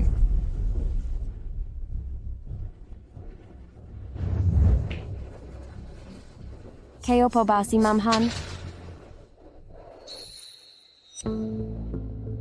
Nasaan na siya? Sa totoo lang, dapat nandito na siya. Uy, ita ka na. Uy. Nakapasok na. Boss Chin, si Malamig na Puso ay dinala na sa makeup room. Magmadali ka at makipagkita sa kanya. Teka, dinala mo ba ang kontrata? 50 milyong piso ang taunang sahod. Hindi siguro niya tatanggihan, hindi ba? Tara na. Si Malamig na Puso ay nandyan sa loob. Pipirmahan ko siya, makikita mo. Kumalma ka. Ma'am Han, nandyan po ba kayo? Fan niyo po ako. Gusto ko po kayong makita ng personal. Ako na po ang magbubukas ng pinto. Diga.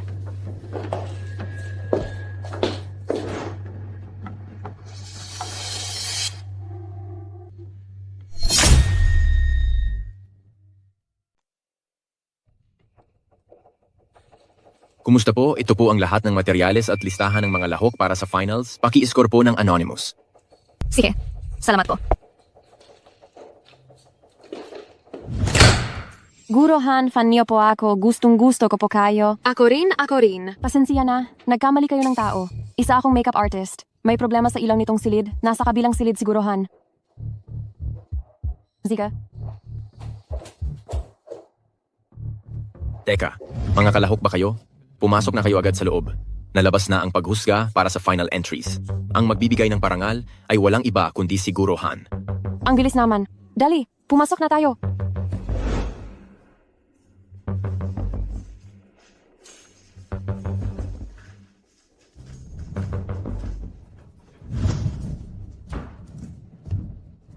Binabati ko kayong lahat sa pagdating sa finals ng jewelry design competition na ito. Una sa lahat, binabati ko ang 10 may akda ng mga lahok na nakarating sa finals. Maligayang bati sa inyo. Ngayon, sa likod ko ay ang 3 nangungunang gawa natin.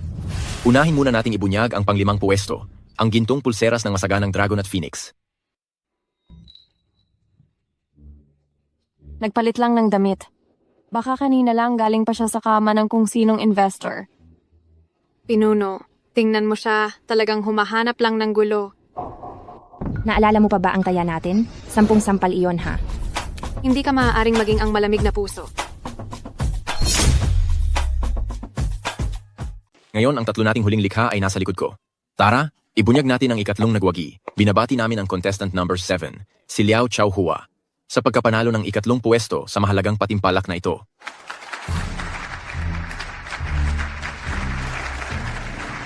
Congratulations! Ngayon, sa likod ko ay ang 2 nating huling likha. Noong nakaraang mga taon, una naming iaanunsyo ang nagwagi ng una, ang 3 puwesto at 2 puwesto, pero nag-iba tayo sa pagkakataong ito. Dito, uunahin nating ipahayag ang 2 puwesto. Ang gawa kong diamante. Siguradong hindi matatalo ng kay Teacher Han. Isang malaking congratulations kay Xu Xiaoyan sa pagiging 2 nagwagi sa kompetisyong ito.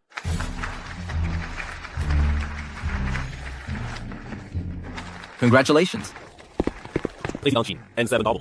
Nakarehistro ang pangalang Hanlen de Shin. Ang taong ito, hindi mo talaga maiisip kung sino.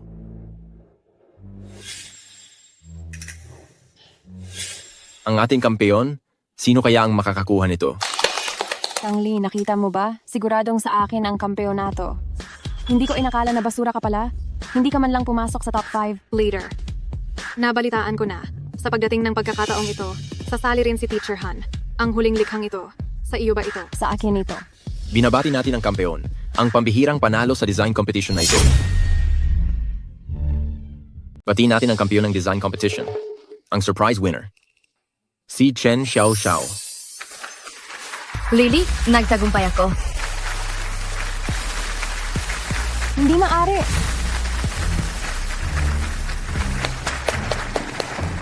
Impossible. Hindi man lang ako nakapasok sa top 5. Binabati kita sa pagkapanalo mo bilang kampeon ng design competition na ito. Team leader. Maari mo bang umalis ka riyan? Hindi ito posible. Paano makukuha ng isang hindi kilalang tao ang kampeonato? Ang gawa mo ay kulang sa inspirasyon, kung hindi ako nagkakamali. Ang disenyo mo ay estilong lumang taon. Ang gawa ng lahat ay umuunlad at nagiging makabago. Ikaw lang ang nanatiling luma, walang pagbabago. Sino ka ba para mag-akusa sa akin?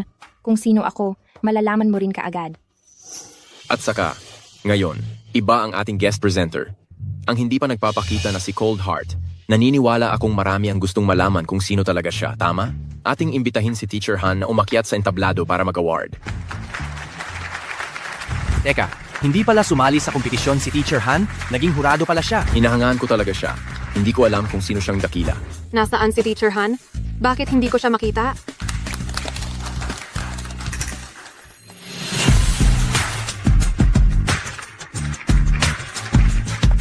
Baliw ka na, nagpapanggap ka pa rin si Teacher Han. Ngayon, ibibigay na natin ang entablado kay Teacher Han. Tangli, ang galing mong magtago ah.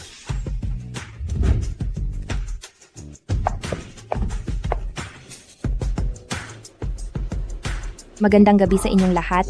Ako si Cold Heart. Pero ang pangalang ito ay hindi sinasadya. Formal ko na ipapakilala sa inyo. Ako ang guest presenter ngayon, si Tang Li.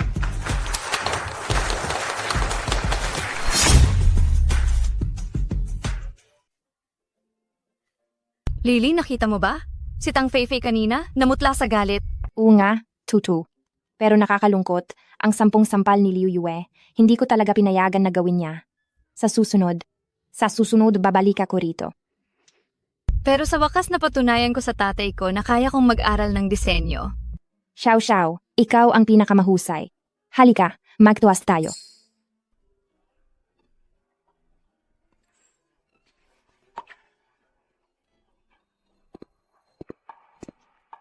Xiao. Ako. Binanggit lang kita, tapos dumating ka na. Hala, bitawan mo si Lily. Ihahatid ko na muna siya. Lasing na siya. Huy, bawal mong kunin si Lily. Paano na ako kung aalis kayo? May susundo sa iyo. CEO Chen. Ihatid si Miss Chen Paui. Opo, CEO Chen. Miss Chen. Ikaf pala. Arway.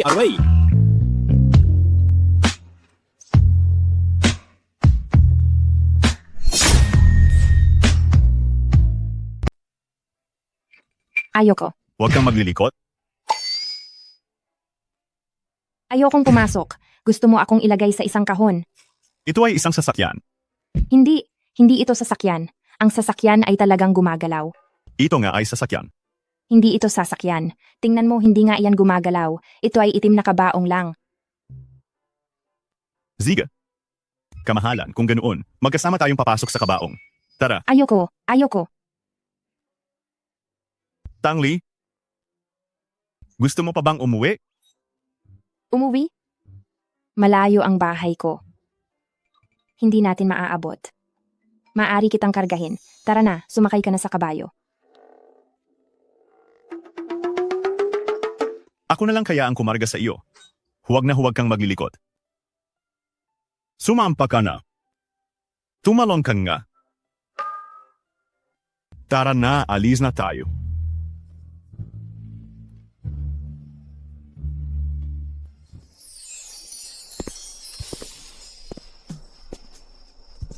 Chin Xiao. Gising ka na ba sa alak? Ngayon, pumunta ako sa venue ng patimpalak ng disenyo ng alahas. Alam ko. Ako ay isang intern sa Yunding Group. Ang totoo, may 7,000 akong sahod, ngunit 500 lang ang iniaambag ko para sa upa. Mayroon talaga akong pinagdadaanan. Alam ko rin. Parang unti-unti na kitang nagugustuhan. Alam ko.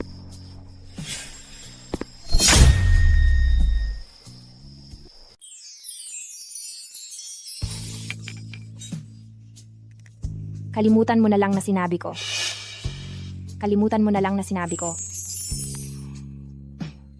Ito ba talaga ang lahat? Hindi lang kaunti.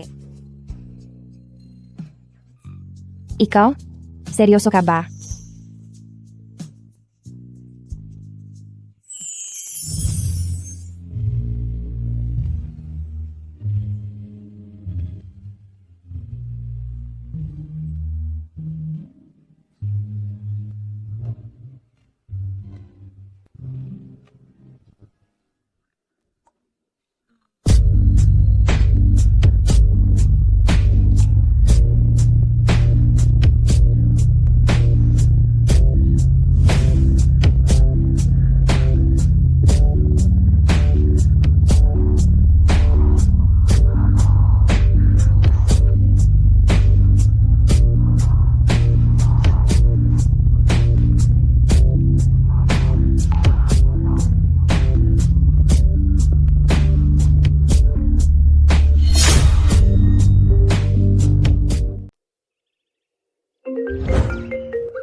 Uy.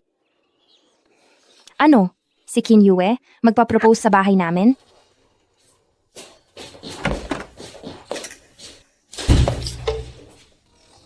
Bakit? May trabaho ka pa ba ngayon? May ginagawa kasi si tatay. Kailangan ko munang umuwi saglit. Ano bang nangyayari? Matapos nating maging mag-on, bakit ka biglang naging mahiyain? Chin Xiao. Ano kasi, ngayong gabi ay sa bahay muna ako ni tatay, kaya hindi na muna ako babalik. Umalis na ako. Almusal.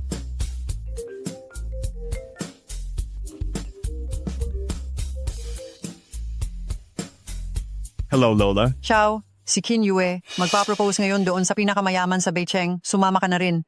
Kahit na ano pa man ang mangyari, kailangan pa rin gawin ang mga formalidad. Ano? Talaga bang magsasama sina Qin Yue at Chen Xiaoxiao? Malalaman mo kapag pumunta ka na. Alas 7 ng gabi, isisend ko sa iyo ang address. Sige, nakuha ko na. Anong nangyayari? Hindi ba't tinanggihan mo na siya? Bakit pa rin siya magpa-propose? Ay nako, wag mo nang banggitin. Sobrang inis na inis din ako. Muntik ko nang sabihing lumayas na siya. Para siyang langgam na nakadikit. Sige, bilisan mo na. Dapat mauna tayo bago dumating si Qin Yue. Kung hindi ay mabubunyag tayo. Sige.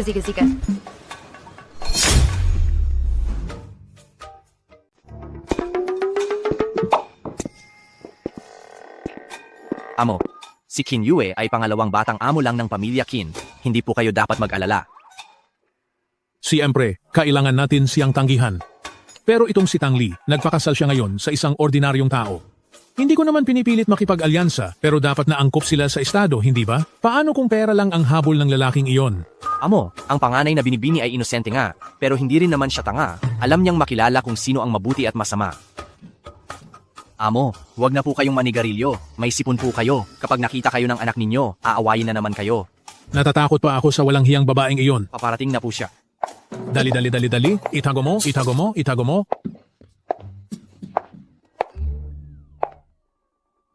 Tay, nanigarilyo ka? Huwag kang gumawa ng kwento, hindi ako. Tio Chen, Nandito ka na pala, Xiao, umupo ka.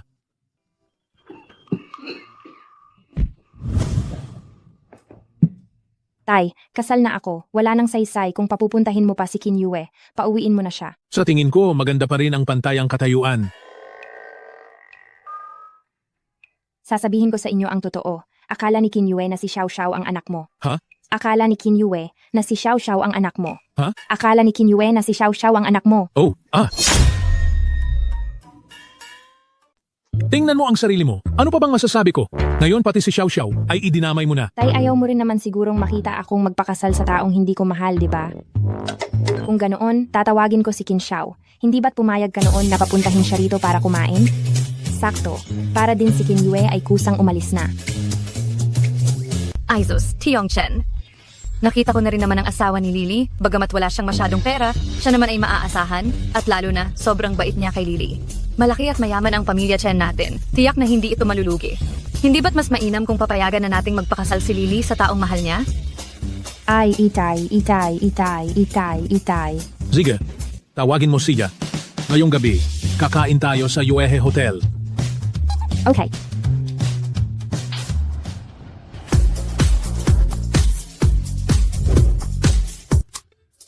Hello? Qin Xiao, gusto ka raw makita ni Papa. Ngayong gabi, alas 7 sa Yuehe Hotel. May oras ka ba? Oo naman. Gusto akong makita ng aking biyanang lalaki. Siyempre, may oras ako. Kung ganoon, hihintayin kita. Siguraduhin mong magpagwapo ka ng husto. Bakit ba? Ano bang talagang nangyayari? May isang rich kid na mas mababa sa iyo ang nanliligaw sa akin.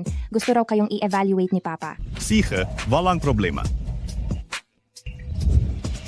Wutian, umayos ka.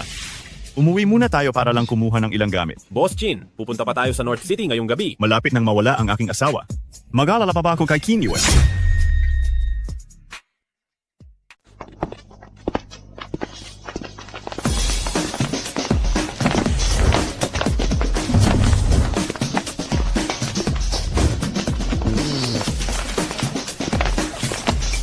Lola, Xiao, bakit mo inilabas lahat ng mga antigong kayamanan ng pamilya? ayos lang. Para mapaligaya ang biyanan ko. Sapat na ba yan? Kung hindi sapat, kumuha ka pa sa bodega sa hilagang bundok ng pamilya Qin. Sapat na po, Lola. May kailangan pa akong gawin? Aalis na ako. Ay, mamaya doon kay Qin Yue. Saan sila makikita mamaya? Sabi ni Chen de Chiang. Sa Yuehe Hotel. Yuehe Hotel. Gusto ka raw makita ng tatay ko. Ngayong gabi alas 7 sa Yuehe Hotel. Alam ko, si Tang Li ay mahalaga. Pero ngayong gabi, ang pinakamayamang tao ng hilagang lungsod, kung hindi mo siya pupuntahan, si Tian Yaji, baka kung ano na namang paninira ang gawin sa iyo. Huwag kang mag-alala, Lola. Dahil magkapareho lang naman kami ng lugar, pupunta na lang ako. Ziga. Mauna na ako.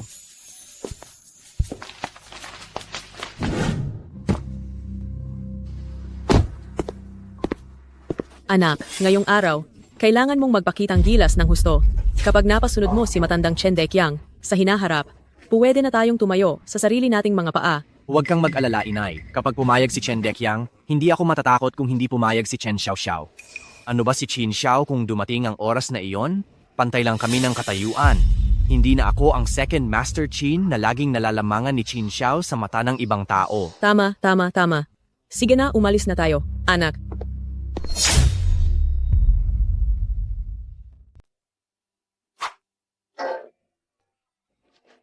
Alas 6:50 na. Bakit hindi pa siya dumarating? Papupuntahan ko na si Qin Xiao. Sige.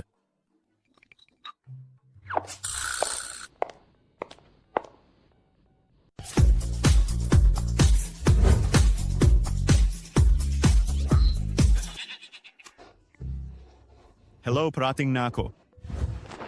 Lola, mauna na po kayong pumasok. Kailangan ko lang kausapin ang aking biyenan. Susunod ako mamaya. Sige, bilisan mo ha. Dahan-dahan po kayo sa paglalakad. Qin Xiao, bakit ngayon ka lang? Matagal na kaming naghihintay ni Papa. Sa tingin ko, may mga tao talagang pag hindi nakita, sobrang nangungulila agad. Xiao. Tara na. Chen, ito po ang maliit na regalo ko para sa inyo. Salamat sa inyong atensyon. Jinong Chen, nasaan po ang anak ninyong babae? Hindi ko nakita. She went to pick up someone. She'll be here soon. Oh, Ginang Qin, matagal na po tayong hindi nagkita.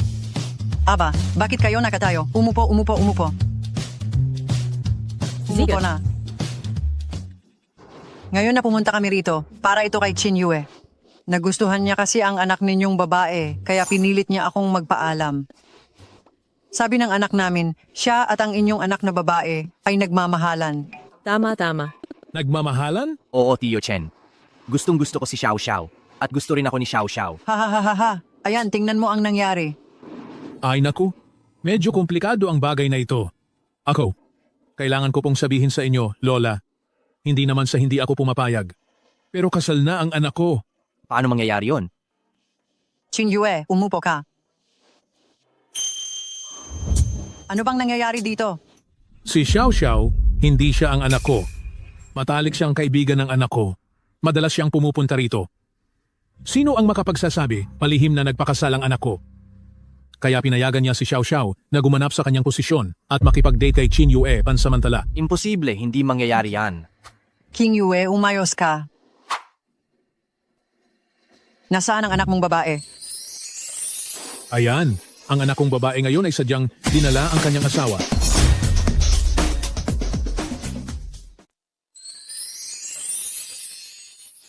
Xiaoxiao, Paumanhin, hindi ako ang anak ni Tio Chen, nandito ang anak niya. Hi. Qin Zhao, bakit ka nandito? kuya, Nasa kotse, sinabi ni Tang Li na may manliligaw siyang mayaman, kaya kailangan kong magpakita ng husto at nasa Yuehe Hotel pa lahat. Tang Li, may tinatago ka ba sa akin? Iyon ba ang itinatago mo? Tay, Ipaapakilala ko sa inyo ang anak kong si Tang Li. Si Tang Li talaga ang anak mo? baka nagkamali kayo? Hindi ba kayo magkaibigan ni Chen Xiaoxiao? pangalawang binata Qin. Kasal na ako. Ito ang asawa ko. Hindi maaari. Kuya, hindi mo kailanman sinabi, nakasal ka na. Kuya.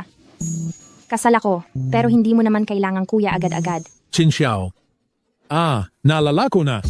Ang galing mo, ikaw pala yung taga-Yunding Group, si Qin Xiao. Si King Xiao NJ Yunding Group. Naalala ko na, ang may hawak ng Yunding Group, yata ay si Qin Xiao.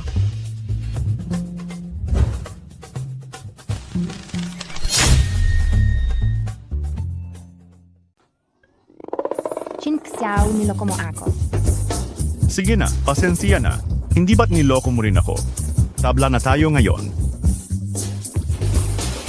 Mabuti, hindi ko inasahan na may ganito palang tadhana.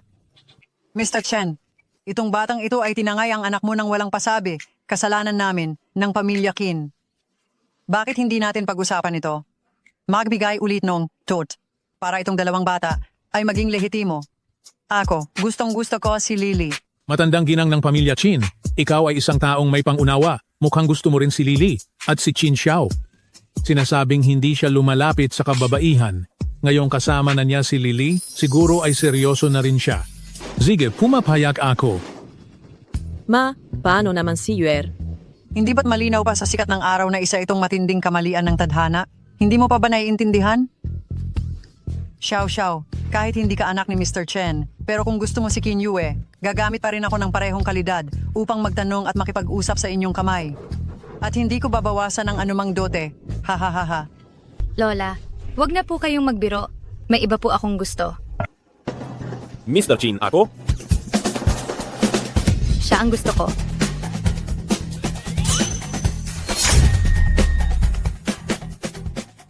Ay, kalihim Wu. Anong development ng inyong dalawa ni Xiao Xiao? Ginang Tang, ang mga personal na tanong ay sikreto.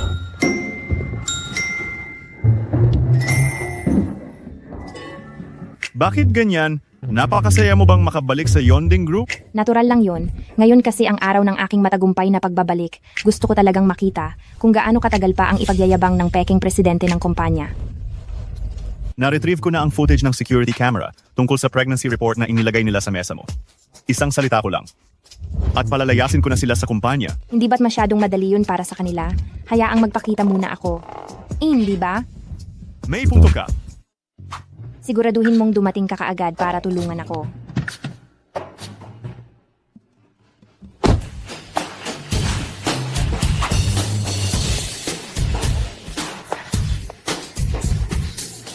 Patay na. Nakabalik na si Tang Li. Hindi maganda ang balita. Nakabalik na si Tang Li. Binibining Tang, bakit po kayo narito? Supervisor Lee, ilang araw pa lang. Ipakita mo sa akin ang tapang na ipinakita mo nang pinaalis mo ako. Tingnan mo naman ang sinasabi mo, Binibining Tang. Hindi ko po alam noon ang inyong pagkatao. Bakit po kayo naparito ngayon? Ang dahilan kung bakit ako talagang pumunta rito ay upang hanapin ang asawa ng inyong CEO. Tang Li, kahit pa isa kang top jewelry designer, pero wala kang appointment, hindi ka siguro papapasukin ng kumpanya, hindi ba? Asavan Kseo, hindi ba sinabi sa iyo ng asawa mo? Inirecruit niya ako at pumirma kami ng kontrata na may taunang suweldo na 10 milyon. Team leader, bakit hindi mo sinabi? Base sa kanyang mga nagawa, tiyak na mataas ang posisyon niya. Team leader, totoo ba ito? Team leader, magsalita ka.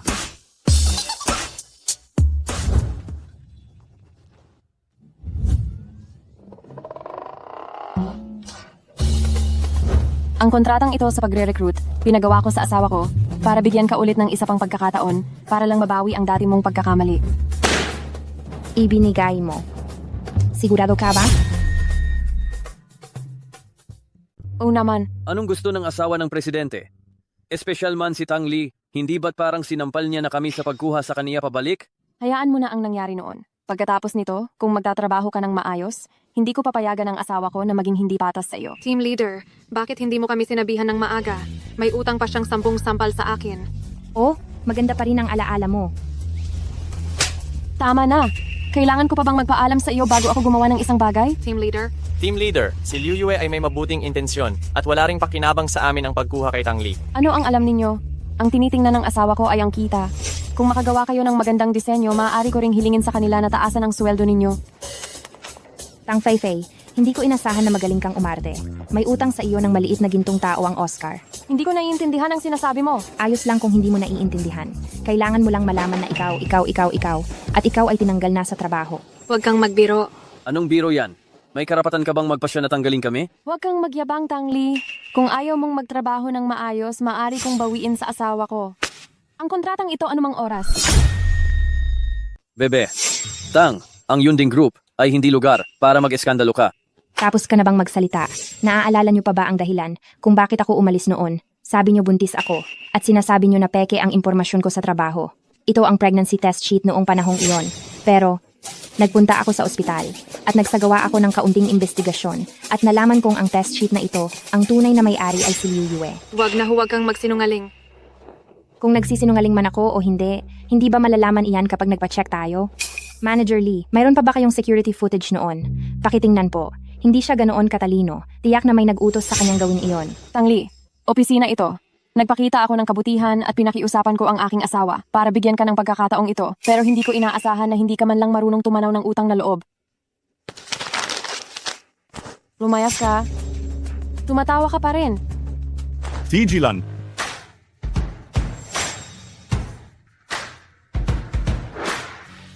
Boss Kin. Searchin. Ngayon lang, si Tang Li ay nambubuli sa asawa ng ating CEO. Kailangan mo siyang bigyan ng hustisya para sa ating team leader. Ang asawa ng CEO? Team leader? Oo, Sir Kin. Kahit na si Tang Li ay isang top jewelry designer, hindi niya ginagalang ang asawa ng ating CEO. Galit na galit ang buong departamento namin. Sinibak na namin siya dati, pero nakabalik pa siya ngayon. Team leader, dumating na mismo ang CEO para bigyan ka ng hustisya. Magsalita ka naman. Huwag na nating payagan si Tang Li na makapasok pa sa ating design department. Bakit hindi ko alam na asawa ka pala ng CEO? Hindi po siya asawa ng CEO. Ang tanga. Ang tunay na asawa ng CEO ay si Tang Li. Kailan pa siya naging asawa ng CEO? Ikaw. Mahal, mabuti na lang at dumating ka. Kung hindi ka dumating, matatalo na ako ng kabit mo. Tama na, kayong lahat ay tanggal na. Hindi, CEO Kin. Wala akong kinalaman dito. Dati sinabi ni Secretary Wu na alagaan ko ang asawa ng CEO. Akala ko si Tang Feifei iyon. Tama, CEO Kin. Si Tang Feifei ang dahilan ng lahat ng ito. Niloko niya kami. Kasalanan lahat ito ni Tang Feifei. Bakit niyo kami idadamay? Wala kaming ginawa kay Tang Li. CEO Kin. Hindi namin pwedeng mawala ang trabahong ito. Gusto niyo bang makita ang ebidensya? Wutian, ilabas mo ang video ng pambubuli nila sa ibang empleyado dito sa kumpanya. Ibigay mo ito sa mga pulis. Hindi, CEO Kin. Kapag tinanggal mo kami, wala kang makukuhang designer. Bigyan mo pa kami ng isang pagkakataon, CEO Kin. Manager Lee, mukhang nag-aalala ka talaga para sa kumpanya. Pero huwag kang mag-alala, simula ngayon, ang disenyo ng alahas ng Yunding Group ay ako mismo ang hahawak. Tapos na. Lahat ay tapos na. Daling na sila.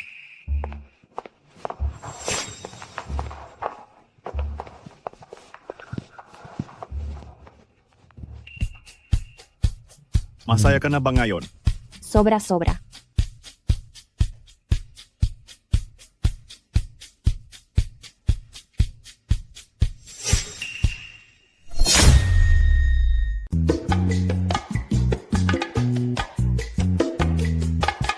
Ang mga damit na suot nila, wala man lang tatak.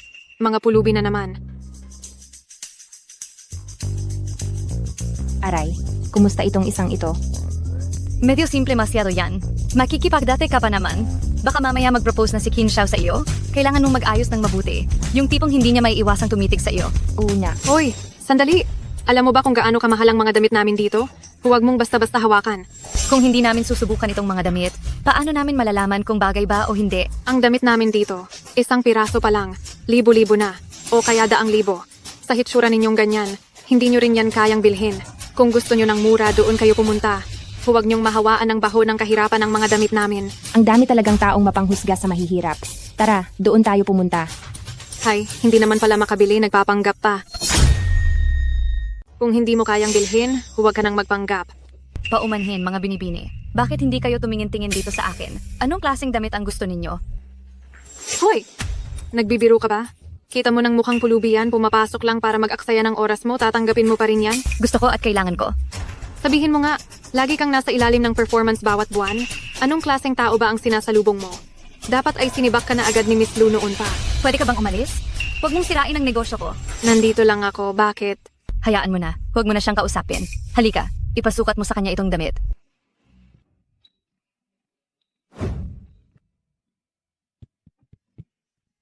Xiao. Maganda ito, maganda ito. Siyempre naman, ito ang aming custom-made na damit. Ang isang piraso ay nagkakahalaga ng 800,000. Kaya mo ba yan bilhin? Kailangan mong iswipe ang card. Iswipe ang card? Nagpapanggap ka pa rin, ano? Nag-swipe pa ng card, nagkukunwari ka na mayaman. Hoy, ba't nakatunganga ka dyan? Dali na, mag-swipe ka na. Chill ka pang lumabas? Nandito lang ako, anong problema mo? Tanggal ka na sa trabaho. Umalis ka na agad. Ginanglu. Ginanglu! Bumalik ka na pala ng bansa? Inistorbo mo ang customer ko. Bibigyan kita ng 3 segundo. Kapag hindi ka pa umalis, maniniwala ka bang sisiguraduhin kong hindi ka na makakahanap ng anumang trabaho kahit kailan? Paumanhin, miss. Dahil sa hindi magandang karanasan mo sa pamimili. Wala, maliit na bagay lang. Iba ka sa serbidora kanina. Sige. Itong mga damit, ipack mo na lahat para sa akin. Ibalot mo. Sipo, miss? May date po ba kayo ngayong gabi? Tama. Baka nga, proposan pa siya mamayang gabi. Hoy! Anong ginagawa mo? Huwag po kayong magkakamali. Pakiramdam ko lang. Ang kuwintas na ito ay bagay na bagay sa damit ninyo. Ito ay marangal at lubos na elegante. Hindi ko na ito kailangan. Marami na akong binili ng aking asawa para sa akin. Tama, ang asawa niya. Sobrang mahal siya. Anong nangyayari, Lily? Pakiramdam ko, itong si Miss Lou kanina sa clothing store, may kakaiba siyang tingin na talagang nakakailang. Aba, huwag mo nang isipin yan. Sa tingin ko nga, elegante siya. Hindi mo kasi alam. Hindi ko nga alam. Imposibleng karibal mo siya. Ex-girlfriend ni Qin Xiao, na sadyang naghihintay dito para bantayan ka, di ba? Hindi ko alam kung kaninong dalaga yon. Napakagalante ng paggastos. Ang komisyon mo ngayon, ipapasok sa card mo. Kunin mo ang pera mo at umalis ka na. Miss Liu, si Zantay ninyo po ako? Bakit po? Hindi ko gusto ang mga taong pinupuri ang bagay na kinaiinisan ko.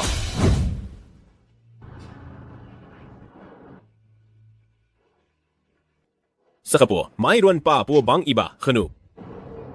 Mayroon pa, pakilagay mo itong sing-sing na ito sa loob ng cake. Sipo, Jinu.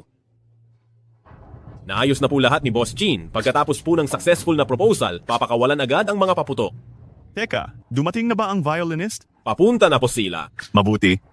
Dagdagan ko ang sweldo mo ngayong buwan. Salamat, Boss Chin. Tang Li, ibabalik ko sa iyo lahat ng kulang. Si Qin Xiao.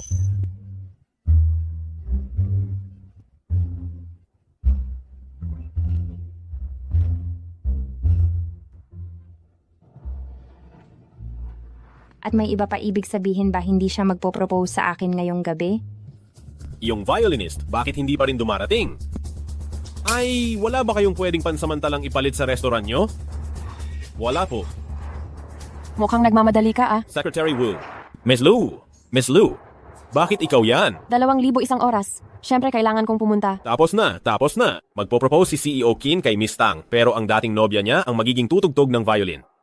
Hindi ba ito magiging malaking eksena? Haha. Miss Lu, itong 2,000 isang oras, napakaliit para sa inyo. Ganito na lang, 5,000 isang oras, mamaya kapag umakyat kayo, kailangan nyo lang mag-violin. At magsuot ng maskara sa mukha, pwede ba? Bakit? Natatakot ka ba na gagawa ako ng gulo? Huwag ka nang mag-alala. 5 taon na ang nakalipas. Hindi na ako gagawa ng mga ganoong bagay na pambata. Ginanglo, tingnan mo. 5 taon na rin kayong naghiwalay ni Ginong Chin. Total, may bago na siyang buhay ngayon. Ang paglitaw mo baka hindi maganda. Naiintindihan ko ang ibig mong sabihin. Sa tingin mo masama ang epekto ng paglabas ko ngayon sa harap ni Qin Xiao at ng kasalukuyan niya. Hindi maganda. Kunin mo ako ng maskara.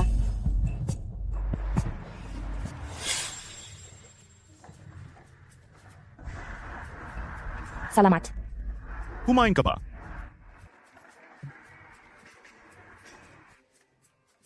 Itong kapaligiran, napakaraming estranghero. Hindi ito mukhang proposal. Hindi ba talaga niya planong bigyan ako ng kasal? Ito ang bagong cake ng tindahan na ito. Tikman mo. Qin Xiao, wala ka bang regalo na inihanda para sa date natin? Tayo na, matandang mag-asawa na. Ano pa ang dapat ihanda na regalo?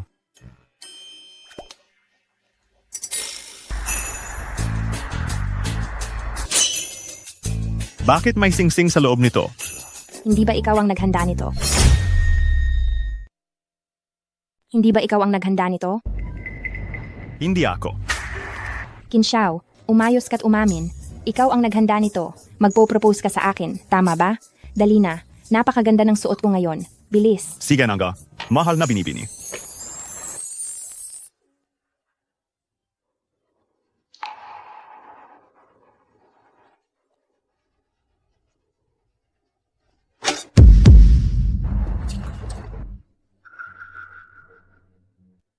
Binibining Tang. Qin Xiao, nakita ulit tayo. Magkakilala kayo? Hindi. Ako ang dating kasintahan ni Qin Xiao. Qin Xiao, nahihirapan kang huminga kapag kumakain ka ng kamatis. Kaya wag mong isugal ang buhay mo. Hindi kumakain si Qin Xiao ng kamatis. Nakalimutan kong sabihin sa iyo. Matagal na. Akong hindi allergic sa kamatis. Sa totoo lang, nagkita kami ni Miss Tang kanina. Bumili siya ng damit sa tindahan ko. Mukhang, nag-ayos siya ng bongga. Pero ako, iba na, hindi na ako bata, matagal nang hindi mahilig mag-ayos. Ang ibig niyang sabihin ay umaasa lang ako sa makeup at siya ay sadyang maganda. Mayroon akong ilang bagong skincare products sa kumpanya. Kung may oras ka, bumili ka ng 2 set. Honey, ex-girlfriend mo pa rin si Miss Chin. Masyadong malayo ang pagpapadala ng isang set. Ganito na lang, Miss Lu. Bigyan mo ako ng address mo. Ipadadala ko na lang sa iyo ang 2 set. Teka, Miss Lu, ang pagdating mo ay nakakaistorbo sa date namin ni Lily.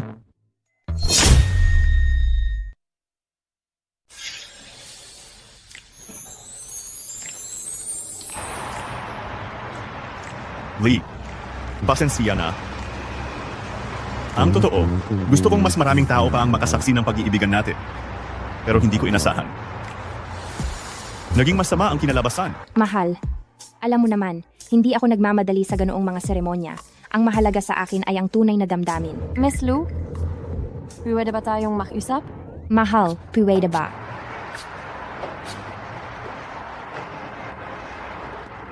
Hindi. Lu, narinig mo naman. Ako kasi, tuta akong asawa ko. Ang asawa ko, kapag sinabi niyang isa, hindi ko pwedeng sabihing 2. Kapag sinabi niyang sa silangan, hindi ako pwedeng pumunta sa kanluran. Tara na.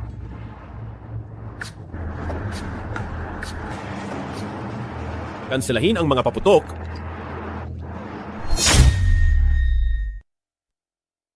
Kailangan ko na mag-deliver. Maniniwala ako sa lalaki kung mas posible pang lumipad ang baboy at sinasabi pang wala siyang dating kasintahan. Pero ang lahat ay nakatutok sa akin ngayon. Mas maaasahan talaga ang pagkita ng pera. Hoy! M.S. Tang. Kung ganyan ang bilis mo, baka bukas mo na mag-deliver yung order. Sumakay ka na. Ako na ang maghahatid sa iyo. Hindi pa kita pinapatawad. Ipapakuha ko na lang sa iba ang sasakyan mo para ihatid pabalik. Tangli, tama na. Huwag ka nang magpanggap. Bakit naman ako magiging ganoon kabata? Bata ka nga. Pahalik nga. Sa Totulang. 3 taon kami ni Lo Wanyi. Baka hindi ka maniwala. Noong nagkaroon ng malaking pagbabago sa negosyo ng pamilya, Kin, halos malugi kami. Sa totoo lang, gusto ko siyang pakasalan. Pero umalis siya. Pagkatapos noon, patuloy lang ako sa pagkatrabaho. Hanggang sa nakilala kita. Jinang Chin, hindi mo ba pwedeng dagdagan ang tiwala mo sa sarili? Bakit naman siya nagpapakita ng ganoong kalalim na pagmamahal? Dahil maraming mensahe ang ipinadala niya sa akin. Mensahe. Bakit hindi mo siya i-block? Binibini, bawat isa ay galing sa hindi kilalang numero. Hindi ko siya ma-block lahat. Talaga siyang malupit. Binibining Tang, kung iiwanan mo si Qin Xiao, ang numerong nakasulat dito. Isulat mo lang kung magkano. Ziga.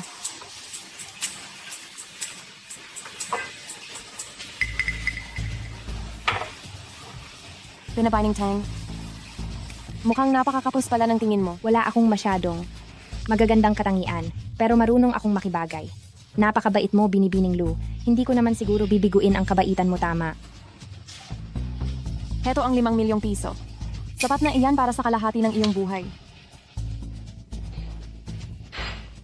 Akala ko pa naman napakabukas palad mo.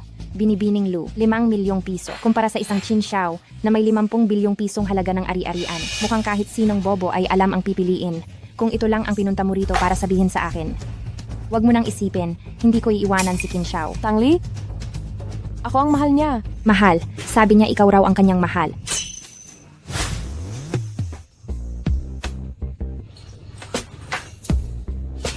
Mahal mo. Ako, Usia. Ikaw ang mahal ko? Mas hihigit pa sa pagmamahal ko sa sarili ko.